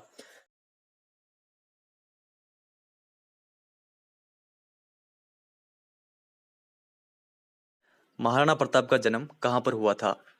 चित्तौड़गढ़ में, कुंभलगढ़, चावंड, या फिर बादल महल में? तो देखिए राणा प्रताप का जन्म हुआ था बादल महल में। तो ये आपको ध्यान रखना है। और ये बादल महल कहाँ पर पड़ता है? देखिए जो कुंभलगढ़ का दुर्ग है उसमें जो उसकी सबसे ऊपरी मंजिल है कटारगढ़, कटारगढ़ में पड़ता है बादल महल। तो ये आपको ध्यान रखना है। राणा प्रताप का जन्म कब हुआ था? तो देखिए इसका जो करेक्ट आंसर होगा, राणा प्रताप का जन्म हुआ था ज्येष्ठ शुक्ल तृतीया विक्रम संवत 1597 में। तो ये आपको ध्यान रखना है। और नॉर्मली डेट भी आपको ध्यान रखनी है, 9 मई 1540 में। तो ये दोनों फैक्ट आप ध्यान रखिएगा। राणा प्रताप की माता जयवंता बाई किन की पुत्री थी? अक्केराज सोनग्रा चौहान, अमर सिंह, उदय सिंह, मालदेव? तो देखिए राणा प्रताप की माता जी जयवंता बाई ये पुत्री थी पाली के नरेश अक्खेराज सोनग्रा चौहान की। तो ये आपको ध्यान रखना है। राणा प्रताप का विवाह 1557 ईस्वी में किसके साथ हुआ था? पेमल दे, अजब दे, पवार, नेतल दे, लाछा गुजरी? तो देखिए राणा प्रताप का विवाह हुआ था अजब दे पवार के साथ। तो ये आप ध्यान रखिएगा, ऑप्शन नंबर 2 इसका करेक्ट आंसर होगा। महाराणा अमर सिंह का जन्म कब हुआ था? तो देखिए महाराणा अमर सिंह का जन्म हुआ था 16 मार्च 1559 में। तो ये भी आपको ध्यान रखना है। ऑप्शन नंबर सेकंड इसका करेक्ट आंसर होगा। महाराणा प्रताप का राज्याभिषेक हुआ था कुंभलगढ़, महादेव बावड़ी, चावंड या फिर चित्तौड़गढ़। तो देखिए राणा प्रताप का राज्याभिषेक हुआ था महादेव बावड़ी पर। कहाँ पर पड़ती है? गोगुंदा में। तो ये आपको ध्यान रखना है। और देखिए अगर आपसे एग्जाम में ये पूछ लिया जाए कि राणा प्रताप का विधिवत रूप से राज्याभिषेक या फिर राज तिलक कहाँ पे हुआ था, वो हुआ था कुंभलगढ़ दुर्ग में। तो ये दोनों फैक्ट आपको ध्यान रखने हैं। महाराणा उदय सिंह की मृत्यु कब हुई? तो देखिए उदय सिंह की मृत्यु हुई थी 28 फरवरी 1572 में। ये आप ध्यान रखिएगा। और इसी दिन राज्याभिषेक होता है राणा प्रताप का। तो ये आपको ध्यान रखना है। महाराणा उदय सिंह ने अपना उत्तराधिकारी किसे चुना था?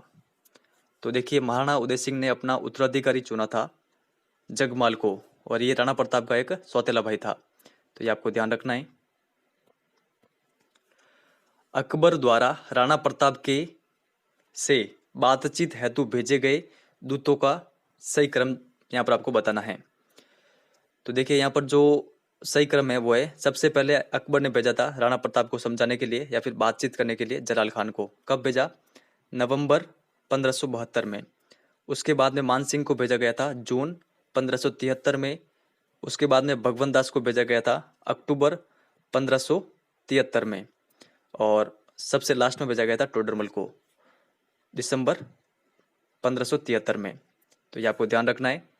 ये चारों क्रम आपको ध्यान रखना है। एग्जाम में कई बार इनसे संबंधित क्वेश्चन बने हैं। अकबर ने महाराणा प्रताप को बंदी बनाने की योजना किस किले में बनाई थी? मांडलगढ़ का किला, मैगजीन किला, चित्तौड़गढ़ किला या फिर आमेर किला। तो देखिए इन्होंने ये योजना बनाई थी मैगजीन के किले में, जो कि अजमेर में पड़ता है। तो ये आपको ध्यान रखना है। हल्दीघाटी के युद्ध में अकबर का मुख्य सेनापति था अकबर खुद या फिर मान सिंह, असफ खान या फिर मेहतर खान। तो देखिए अकबर का मुख्य सेनापति था मान सिंह। ये आपको ध्यान रखना है। और जो मान सिंह थे इनके सहयोगी सेनापति कौन थे? वो थे असफ खान। ये भी आपको ध्यान रखना है। मान सिंह 3 अप्रैल 1576 को शाही सेना लेकर राणा प्रताप के खिलाफ कहां से रवाना होता है? अजमेर से, मांडलगढ़ से, मोलेला गांव से या फिर उदयपुर से। तो देखिए ये रवाना होते हैं अजमेर से। तो ये आपको ध्यान रखना है। ऑप्शन नंबर यहाँ पर फर्स्ट हमारा करेक्ट आंसर होगा। और पहला पड़ाव कहाँ पर डालते हैं मान सिंह? अजमेर से निकलने के बाद में। तो देखिए मांडलगढ़ में। और उसके बाद में वो जाते हैं मोलेला गांव के पास में। और उसके बाद में फिर हल्दीघाटी का युद्ध होता है। हल्दीघाटी का युद्ध कब हुआ? तो देखिए हल्दीघाटी का युद्ध हुआ था 18 जून 1576 में। ये डेट आपको ध्यान रखनी है। ये क्वेश्चन कई बार विभिन्न एग्जामों में आया हुआ है। हल्दीघाटी के युद्ध में किसने अकबर के आने की अफवाह फैलाई थी? मान सिंह ने, असफ खान ने, मेहतर खान ने या फिर बदायूनी ने। तो देखिए इसका करेक्ट आंसर होगा मेहतर खान ने। यहाँ पर ऑप्शन नंबर थर्ड इसका करेक्ट आंसर होगा। हल्दीघाटी के युद्ध में मुगलों और महाराणा के सैनिकों के साथ साथ दोनों पक्षों के जिन हाथियों ने बहुत वीरता दिखाई थी उनके नाम थे। अगर आपको इस क्वेश्चन का आंसर आता है तो आप जरूर बताएं कमेंट सेक्शन में। मैं आपको इसका आंसर बताता हूं। देखिए इन हाथियों के नाम है गजमुक्त, गजराज, लूणा और राम प्रसाद। इनमें देखिए जो दो आगे के हैं गजमुक्त और गजराज, ये मुगलों के हाथी थे। और लूणा और राम प्रसाद ये राणा प्रताप के हाथी थे। तो ये आपको ध्यान रखना है। ये question RPSC first grade exam में भी पूछा गया है। और ये क्वेश्चन हमें कहाँ से देखने को मिलता है? 10th क्लास की पुस्तक से। तो आरबीएससी की पुस्तकें काफ़ी अधिक इंपॉर्टेंट है, स्पेशली जो टीचिंग वाले एग्जाम है, चाहे फर्स्ट ग्रेड का हो, सेकंड ग्रेड का हो या फिर रीट का एग्जाम हो। अकबर ने राणा प्रताप के हाथी राम प्रसाद का नाम बदलकर क्या रख दिया था? तो देखिए राम प्रसाद का नाम अकबर ने रख दिया था पीर प्रसाद। ये आपको ध्यान रखना है। जो राम प्रसाद था वो बाद में पकड़ा गया था अकबर के सैनिकों के द्वारा। बाद में इसका नाम रखा गया था पीर प्रसाद। तो ये आपको ध्यान रखना है। निम्न में से कौन सा हाथी मान सिंह का था? वीर प्रसाद, राम प्रसाद, गजराज या फिर मर्दाना। तो देखिए मान सिंह के हाथी का नाम था मर्दाना, ये आपको ध्यान रखना है। किस हाथी की सूंड में बंधे हुए जहरीले खंजर से चेतक की टांग कट गई थी? गजराज, गजमुक्ता, मर्दाना या फिर कोई नहीं? तो देखिए करेक्ट आंसर होगा मर्दाना, ये आप ध्यान रखिएगा। ऑप्शन नंबर 3 इसका करेक्ट आंसर होगा। महाराणा प्रताप की सेना का पठान सेनानायक था? जलाल खान, शेर खान, हकीम खान या फिर कोई नहीं? तो देखिए इसका नाम है हकीम खान, तो ये आपको ध्यान रखना है। राणा प्रताप के युद्ध भूमि से चले जाने के बाद किसने नेतृत्व संभाला था? झाला अज्जा ने, झाला मन्ना ने, रहीम जी ने या फिर अमर सिंह ने? तो देखिए नेतृत्व संभाला गया था झाला मन्ना के द्वारा। चेतक की छतरी कहां पर बनी हुई है? बलीचा, बांडोली, चावंड या फिर गोगुंदा? तो इसका करेक्ट आंसर होगा बलीचा में बनी हुई है चेतक की छतरी, तो ये आपको ध्यान रखना है। बलीचा कहां पर पड़ता है? तो राजसमंद जिले में। राणा प्रताप का कौन सा भाई प्रताप से अपनी करनी पर क्षमा मांगता है, जिसकी जानकारी हमें अमर काव्य वंशावली व राज प्रशस्ति से मिलती है? तो देखिए इसका जो करेक्ट आंसर है वो है शक्ति सिंह, ये आपको ध्यान रखना है। Option number 2। संस्कृत भाषा में राज प्रशस्ति की रचना किसके द्वारा की गई थी? तो देखिए राज प्रशस्ति की रचना की गई थी रणछोड़ भट्ट के द्वारा, ये आपको ध्यान रखना है। महाराणा प्रताप के समय अकबर ने शाहबाज खान को कितनी बार मेवाड़ पर आक्रमण के लिए भेजा था? तो देखिए शाहबाज खान को 3 बार मेवाड़ पर आक्रमण के लिए भेजा था अकबर ने, तो ये आप ध्यान रखिएगा। ऑप्शन नंबर 2 हमारा करेक्ट आंसर होगा। कब कब भेजा? 1577, 1578 और 1579, तो ये आपको ध्यान रखना है। महाराणा प्रताप कोल्याणी गांव कमलनाथ पर्वत के निकट किसे अपनी अस्थायी राजधानी बनाते हैं? चावंड, बांडोली, आवरगढ़ या फिर बलीचा? तो देखिए इसका करेक्ट आंसर होगा ऑप्शन नंबर 3, आवरगढ़ को वो अपनी अस्थायी राजधानी बनाते हैं, तो ये आपको ध्यान रखना है। ऑप्शन नंबर 3 हमारा करेक्ट आंसर होगा। आवरगढ़ कहां पर पड़ता है? कोल्याणी गांव कमलनाथ पर्वत के निकट, तो ये आप ध्यान रखिएगा। अकबर ने अब्दुल रहीम खानखाना को कब प्रताप के विरुद्ध भेजा था? तो देखिए इसका करेक्ट आंसर होगा 1580 में। किस स्थान से अमर सिंह ने मुगल सेनापति रहीम जी की बेगमों को 1580 ईस्वी में उठा लाया, जिससे प्रताप ने ससम्मान वापस पहुंचाया था? जहाजपुर, शेरपुर, दिवेर या फिर अजमेर? तो देखिए इसका जो करेक्ट आंसर होगा वो होगा ऑप्शन नंबर 2, शेरपुर से, तो ये आप ध्यान रखिएगा। दिवेर के युद्ध जो कि 1582 ईस्वी में हुआ था के पश्चात महाराणा प्रताप की नई राजधानी थी गोगुंदा, कुंभलगढ़, उदयपुर या फिर चावंड? तो देखिए दिवेर के युद्ध के बाद में राणा प्रताप अपनी राजधानी बनाते हैं चावंड को, तो ये आप ध्यान रखिएगा। ऑप्शन नंबर 4 हमारा करेक्ट आंसर होगा। चावंड को कब राजधानी बनाते हैं? तो 1585 ईस्वी में, तो ये भी आपको ध्यान रखना है। हल्दीघाटी के युद्ध को किस विद्वान ने खमनोर का युद्ध कहा है? कर्नल टॉड, बदायूनी, अबुल फजल या फिर गोपीनाथ शर्मा? तो देखिए इसका जो करेक्ट आंसर होगा वो होगा ऑप्शन नंबर 3, अबुल फजल ने हल्दीघाटी के युद्ध को खमनोर का युद्ध कहा था। और देखिए हल्दीघाटी के युद्ध को बादशाह बाग का युद्ध किसने कहा था? तो वो भी आपको ध्यान रखना है, आदर्शी लाल श्रीवास्तव ने, तो ये भी फैक्ट आप ध्यान रखिएगा। और जो जेम्स टॉड है, जेम्स टॉड ने हल्दीघाटी के युद्ध को कहा था मेवाड़ की थर्मोपोली।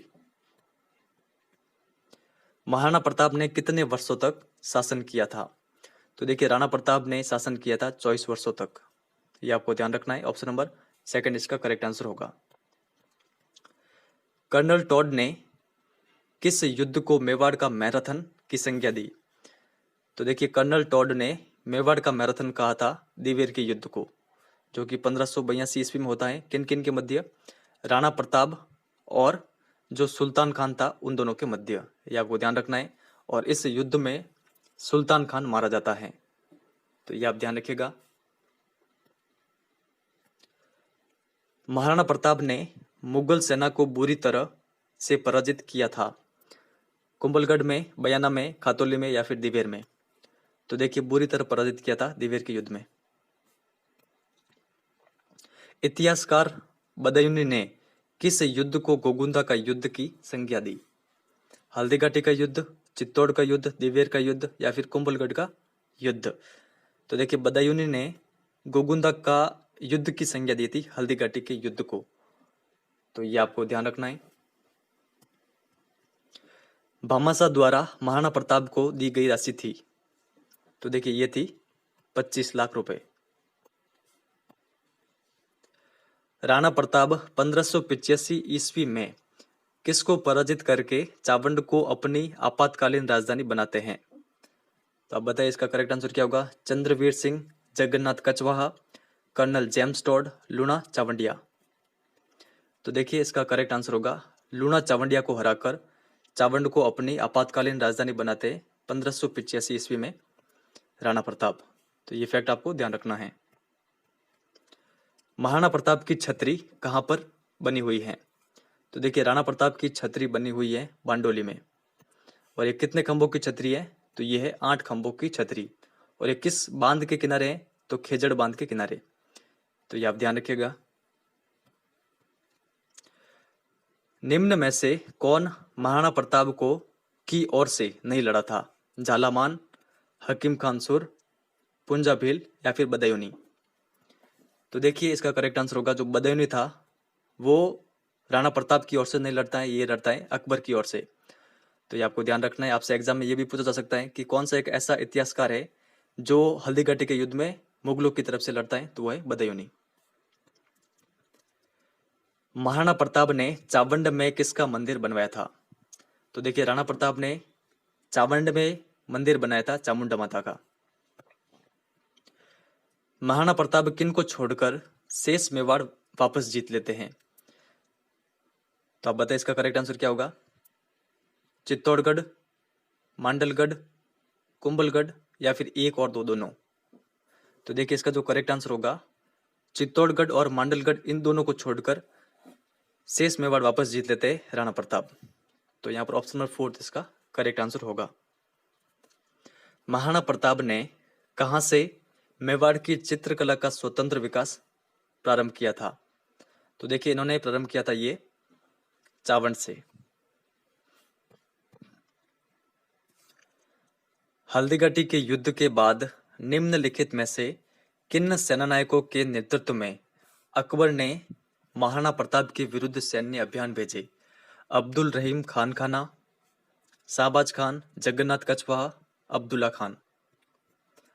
तो देखिए जस्ट हमने आगे देखा था अब्दुल रहीम खान खाना के बारे में।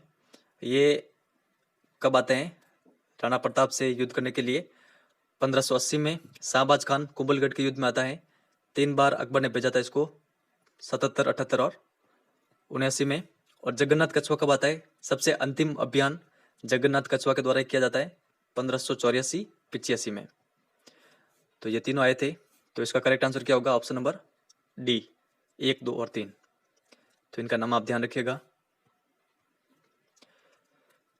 महाराणा प्रताप और अकबर के मध्य संघर्ष से संबंधित सत्य कथन है।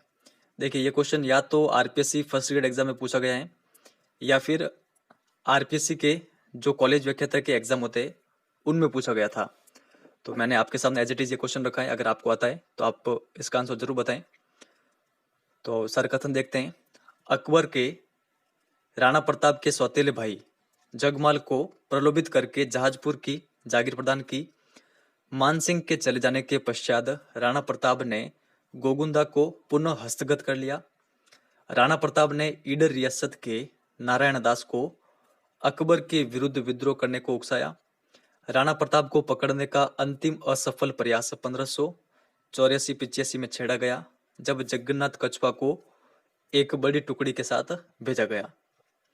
तो आपको बताना है इनमें से सत्य कथन कौन सा है।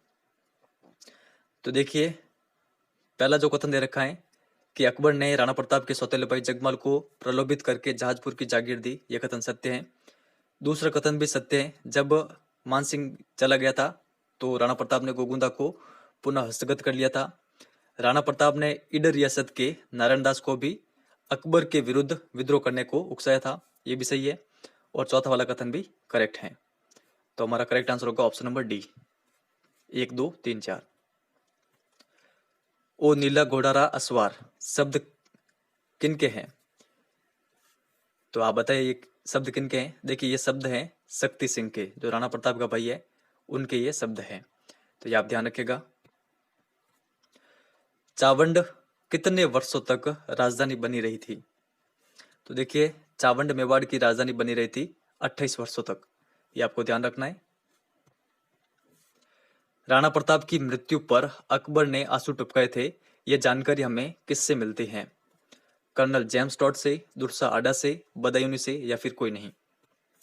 तो देखिए ये जानकारी मिलती है दुर्सा आडा से, ये आप ध्यान रखिएगा। कौन सा कथन असत्य है? महाराणा प्रताप का जन्म 9 मई 1540, महाराणा प्रताप का देहांत 19 जनवरी 1597, हल्दीघाटी का युद्ध 18 जून 1576, महाराणा प्रताप का राज्याभिषेक 28 फरवरी 1571। देखिए आपने सही ढंग से अगर इस वीडियो को देखा है तो आप आसानी से इस क्वेश्चन का आंसर बता सकते हैं। इसका सही आंसर क्या होगा? इसका सही आंसर होगा ऑप्शन नंबर 4। देखिए हमने आगे देखा था कि राणा प्रताप का राज्याभिषेक होता है 28 फरवरी 1572 में, यहाँ पर 71 दे रखा है जो कि गलत है।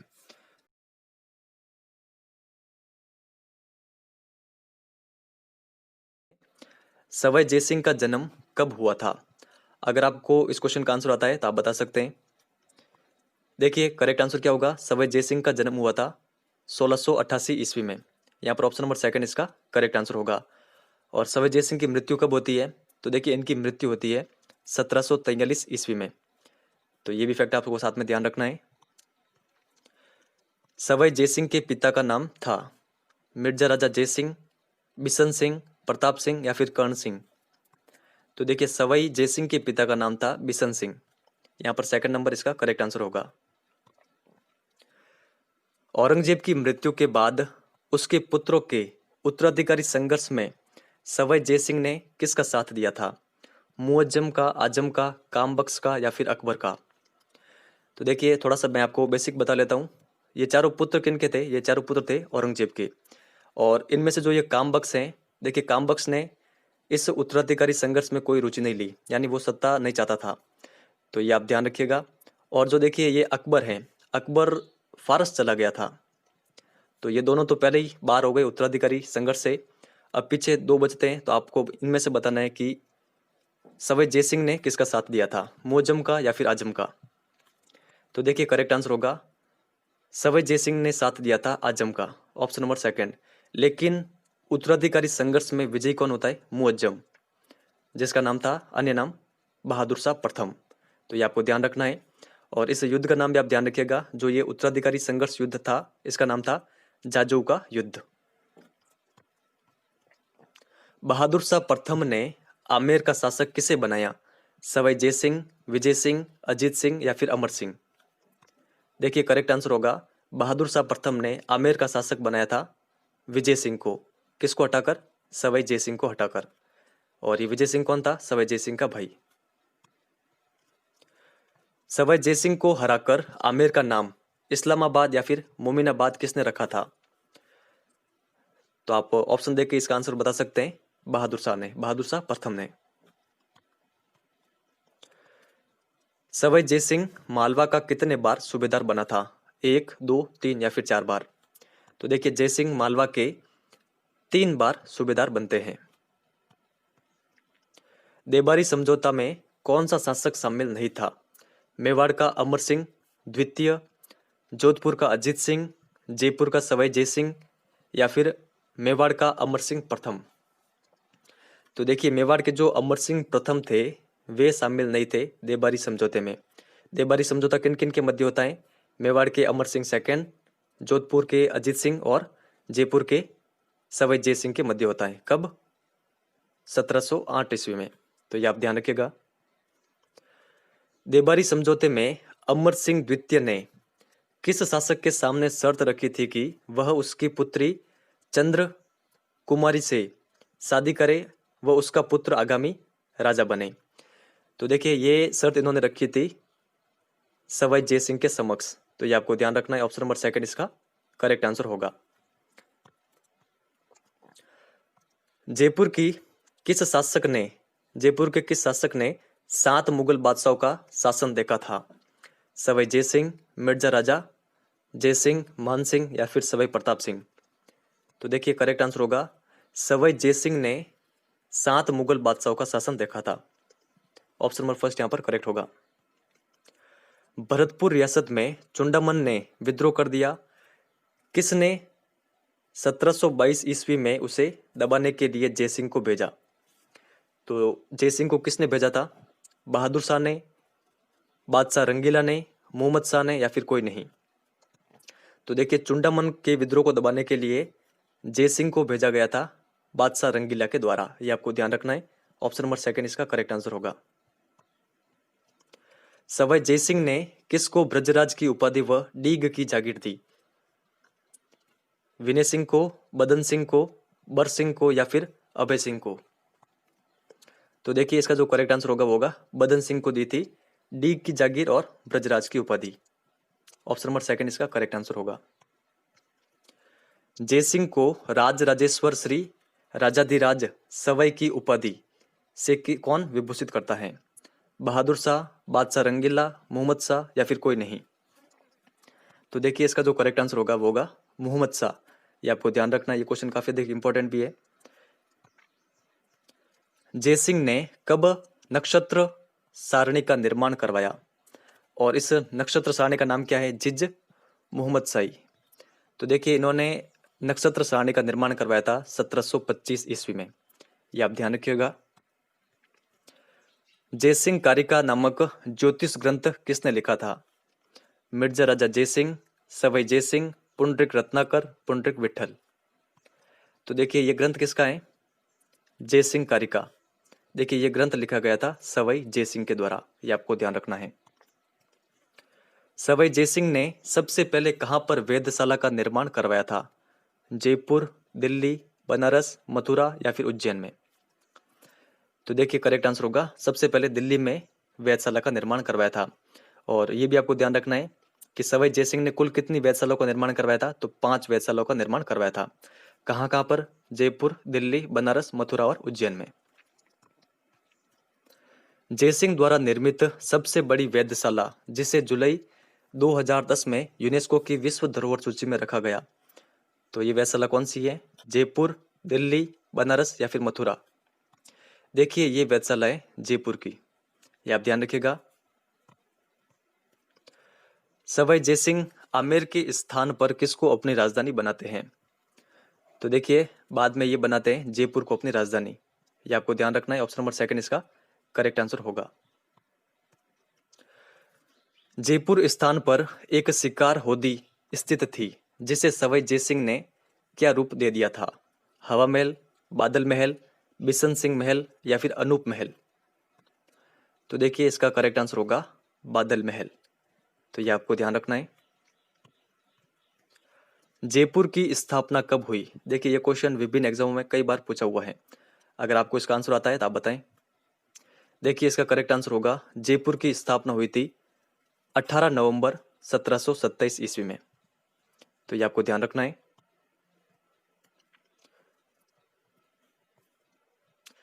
जय सिंह द्वारा कराए गए अधिकतर यज्ञों का ब्राह्मण कौन था? पुंडरिक रत्नाकर, पुंडरिक विठल, जगन्नाथ या फिर मोहम्मद शरीफ? तो देखिए ये थे पुंडरिक रत्नाकर। ये आपको ध्यान रखना है। और जय सिंह ने जो अश्वमेध यज्ञ कराया था उसका भी ब्राह्मण कौन था? पुंडरिक रत्नाकर ही था। ये भी आपको साथ में ध्यान रखना है। जय सिंह कल्पद्रुम नामक ग्रंथ के रचनाकार है? पुंडरिक रत्नाकर, पुंडरिक विठल, जगन्नाथ या फिर मोहम्मद शरीफ? तो देखिए ये ग्रंथ किसका है? ये ग्रंथ है पुंडरिक रत्नाकर का। ये आप ध्यान रखिएगा। जय सिंह कल्पद्रुम। किसने ब्राह्मणों के लिए जल महलों का निर्माण करवाया था? मान सिंह, मिर्जा राजा जय सिंह, सवाई जय सिंह या फिर प्रताप सिंह ने? तो देखिए जल महलों का निर्माण ब्राह्मणों के लिए करवाया गया था सवाई जय सिंह के द्वारा। ऑप्शन नंबर थर्ड इसका करेक्ट होगा। मुगलों की तरफ से सवाई जयसिंह ने बालाजी बाजीराव के साथ धौलपुर समझौता कब किया था? तो देखिए धौलपुर समझौता किया गया था 1741 ईस्वी में। तो ये आपको ध्यान रखना है। और जस्ट इसके 2 वर्ष बाद में इनकी मृत्यु हो जाती है। आगे हमने देखा था 1743 में सवाई जयसिंह की मृत्यु हो जाती है। तो ये भी आपको ध्यान रखना है। ये आपको जरूर ध्यान रखना है कि किन किन के मध्य होता है धौलपुर समझौता। तो सवाई जयसिंह और बालाजी बाजीराव के मध्य। और जयसिंह किन की तरफ से आते हैं? तो मुगलों की तरफ से। सवाई जयसिंह ने कौन सा युद्ध मराठों के खिलाफ किया था? पिलसुद का युद्ध, मंदसौर का युद्ध, रामपुरा का युद्ध या फिर सभी? तो देखिए ये सभी युद्ध मराठों के खिलाफ किए गए थे सवाई जयसिंह के द्वारा। देखिए ये दोनों कहाँ पे हुए थे? कहाँ पर? ये पिलसुद और मंदसौर एमपी में, मध्य प्रदेश में, और रामपुरा कोटा में। तो ये आपको ध्यान रखना है। 1741 में गंगवाना के युद्ध में सवाई जयसिंह किसका साथ देते हैं? जोधपुर के अभय सिंह का, बीकानेर के जोरावर सिंह का, दोनों का, या फिर किसी का भी नहीं? देखिए जयसिंह साथ देते इसमें बीकानेर के राजा जोरावर सिंह का। ये आपको ध्यान रखना है। किस युद्ध में? गंगवाना के युद्ध में। अगर आपसे एग्जाम में ये पूछ लिया जाए कि गंगवाना का युद्ध किन किन के मध्य होता है, तो देखिए ये युद्ध होता है जोधपुर के अभय सिंह और बीकानेर के जोरावर सिंह के मध्य 1741 में। और जयसिंह किसका साथ निभाते? तो जोरावर सिंह का। वह अंतिम राजा जिसने अश्वमेध यज्ञ का आयोजन करवाया था। तो देखिए ये कौन है? ये है जयपुर के सवाई जयसिंह। ये आप ध्यान रखिएगा। ऑप्शन नंबर 2 इसका करेक्ट आंसर होगा। जयपुर का वास्तुकार कौन था? सवाई जयसिंह, पुंडरीक विट्ठल, जगन्नाथ या फिर विद्याधर भट्टाचार्य? तो देखिए जयपुर के वास्तुकार थे विद्याधर भट्टाचार्य। और इनकी मदद किसके द्वारा की गई थी? तो देखिए इनकी मदद की गई थी जयपुर के निर्माण में पुर्तगाली ज्योतिष जोवियर डी सिल्वा, इनके द्वारा। ये आप ध्यान रखिएगा। और देखिए जयपुर को भारत का प्रथम आधुनिक शहर माना जाता है। तो ये भी आपको साथ में ध्यान रखना है। विश्व की सबसे बड़ी सौर घंटी सम्राट यंत्र कहाँ पर है? आमेर में, जंतर मंतर जयपुर में, हवा महल में या फिर जयगढ़ में? तो देखिए सम्राट यंत्र रखा हुआ है यहाँ पर जंतर मंतर में। तो ये आपको ध्यान रखना है। किसका निर्माण सवाई जयसिंह ने नहीं करवाया था? सुदर्शनगढ़ का, सिटी पैलेस का जिसका नाम है चंद्र महल, आमेर दुर्ग का या फिर जल महल का? तो देखिए इसका करेक्ट आंसर होगा सवाई जयसिंह ने निर्माण नहीं करवाया था आमेर दुर्ग का। आमेर के महलों का निर्माण या फिर आमेर दुर्ग का निर्माण किसके द्वारा करवाया गया था? मानसिंह के द्वारा। तो अब आपको ये ध्यान रखना है कि सुदर्शनगढ़ यानी नाहरगढ़, सिटी पैलेस और जल महल, इन सभी का निर्माण सवाई जयसिंह ने करवाया था। तो ये आपको कंटेक्स्टली ध्यान रखना है। जयसिंह ने जयबाण नामक तोप किस दुर्ग में रखवाई थी? आमेर, जयगढ़, नाहरगढ़ या फिर कोई नहीं? तो देखिए जयसिंह ने जयबाण नामक तोप रखवाई थी जयगढ़ में। यूक्लिड ज्यामिति का संस्कृत अनुवाद किसने किया था? सवाई जयसिंह ने, पुंडरीक विट्ठल, पंडित जगन्नाथ या फिर विद्याधर भट्टाचार्य? देखिए यूक्लिड ज्यामिति का संस्कृत में अनुवाद किया गया था पंडित जगन्नाथ के द्वारा।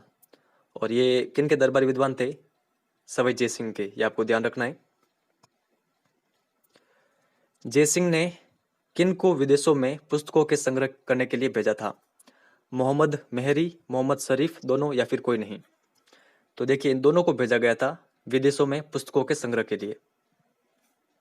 तो इन दोनों का नाम आप ध्यान रखिएगा। सवाई जयसिंह के राजकवि जिसने रामरासा की रचना की थी, तो इनका नाम बताएं। रामानंद, जुगल सरकार, अग्रदास या फिर कृष्ण भट्ट कवि कलानिधि? तो देखिए इसका जो करेक्ट आंसर है वो है ऑप्शन नंबर 4 कृष्ण भट्ट कवि कलानिधि। इनकी ये रचना है रामरासा। और ये किन के राजकवि थे? सवाई जयसिंह के। चित्रकला के विकास के लिए जयसिंह ने किसकी स्थापना की थी? अगर आपको आता है तो आप बताएं यहाँ पर इसका करेक्ट आंसर क्या होगा। देखिए इसका करेक्ट आंसर होगा चित्रकला के विकास के लिए जयसिंह ने स्थापना की थी सूरत खाना की। और ये क्वेश्चन भी कई एग्जामों में पूछा हुआ है, तो आपको ये ध्यान रखना है। सवाई जयसिंह ने किस पर बल दिया था? सती प्रथा को रोकने पर या फिर अंतरजातीय विवाह को प्रोत्साहन देना, दोनों पर या फिर कोई नहीं? तो देखिए सवाई जय सिंह ने इन दोनों पर बल दिया था। वो सती प्रथा को रोकने पर भी बल देते हैं और अंतरजातीय विवाह पर भी वो बल देते हैं। तो ये आपको ध्यान रखना है। ये क्वेश्चन पूछा हुआ है कि किस राजा ने सती प्रथा को रोकने पर बल दिया था। फर्स्ट ग्रेड एग्जाम में ये क्वेश्चन पूछा हुआ है, तो आपको ध्यान रखना है सवाई जय सिंह ने। जय सिंह जयपुर में पेयजल के लिए कौन सी नहर लेकर आए थे? गंग नहर, सुजान गंगा नहर, हरमाड़ा नहर या फिर बाण गंगा नहर। देखिए सवाई जय सिंह जयपुर में लाए थे पेयजल के लिए हरमाड़ा नहर, ये आपको ध्यान रखनी है। जयगढ़ को वर्तमान स्वरूप किसने दिया था? तो देखिए जयगढ़ को वर्तमान स्वरूप दिया गया था सवाई जय सिंह के द्वारा, और जयगढ़ का निर्माण किसके द्वारा करवाया गया था? मिर्जा राजा जय सिंह के द्वारा। तो दोनों फैक्ट आपको ध्यान रखने हैं। सवाई जय सिंह अपने भाई विजय सिंह को कहां पर गिरफ्तार करके रखते हैं? आमेर में, जयगढ़ में, नाहरगढ़ में या फिर गागरोन में? तो देखिए सवाई जय सिंह विजय सिंह को जयगढ़ में बंदी बनाकर रखते हैं, और इस जयगढ़ का एक अन्य नाम भी है विजयगढ़ी। तो ये भी आपको ध्यान रखना है। निम्न ग्रंथ किसके हैं? सिद्धांत सम्राट, सिद्धांत कौस्तुभ, सवाई जय सिंह, पुंडरीक विठल, पंडित जगन्नाथ या फिर विद्याधर भट्टाचार्य? तो देखिए ये जो दोनों ग्रंथ दे रखे हैं सिद्धांत सम्राट और सिद्धांत कौस्तुभ, ये पंडित जगन्नाथ के ग्रंथ हैं, तो ये आपको ध्यान रखने हैं। और ये हमारा अंतिम प्रश्न है, सवाई जय सिंह के अश्वमेध यज्ञ का घोड़ा किसने पकड़ा था? यह क्वेश्चन भी एग्जाम में पूछा हुआ है।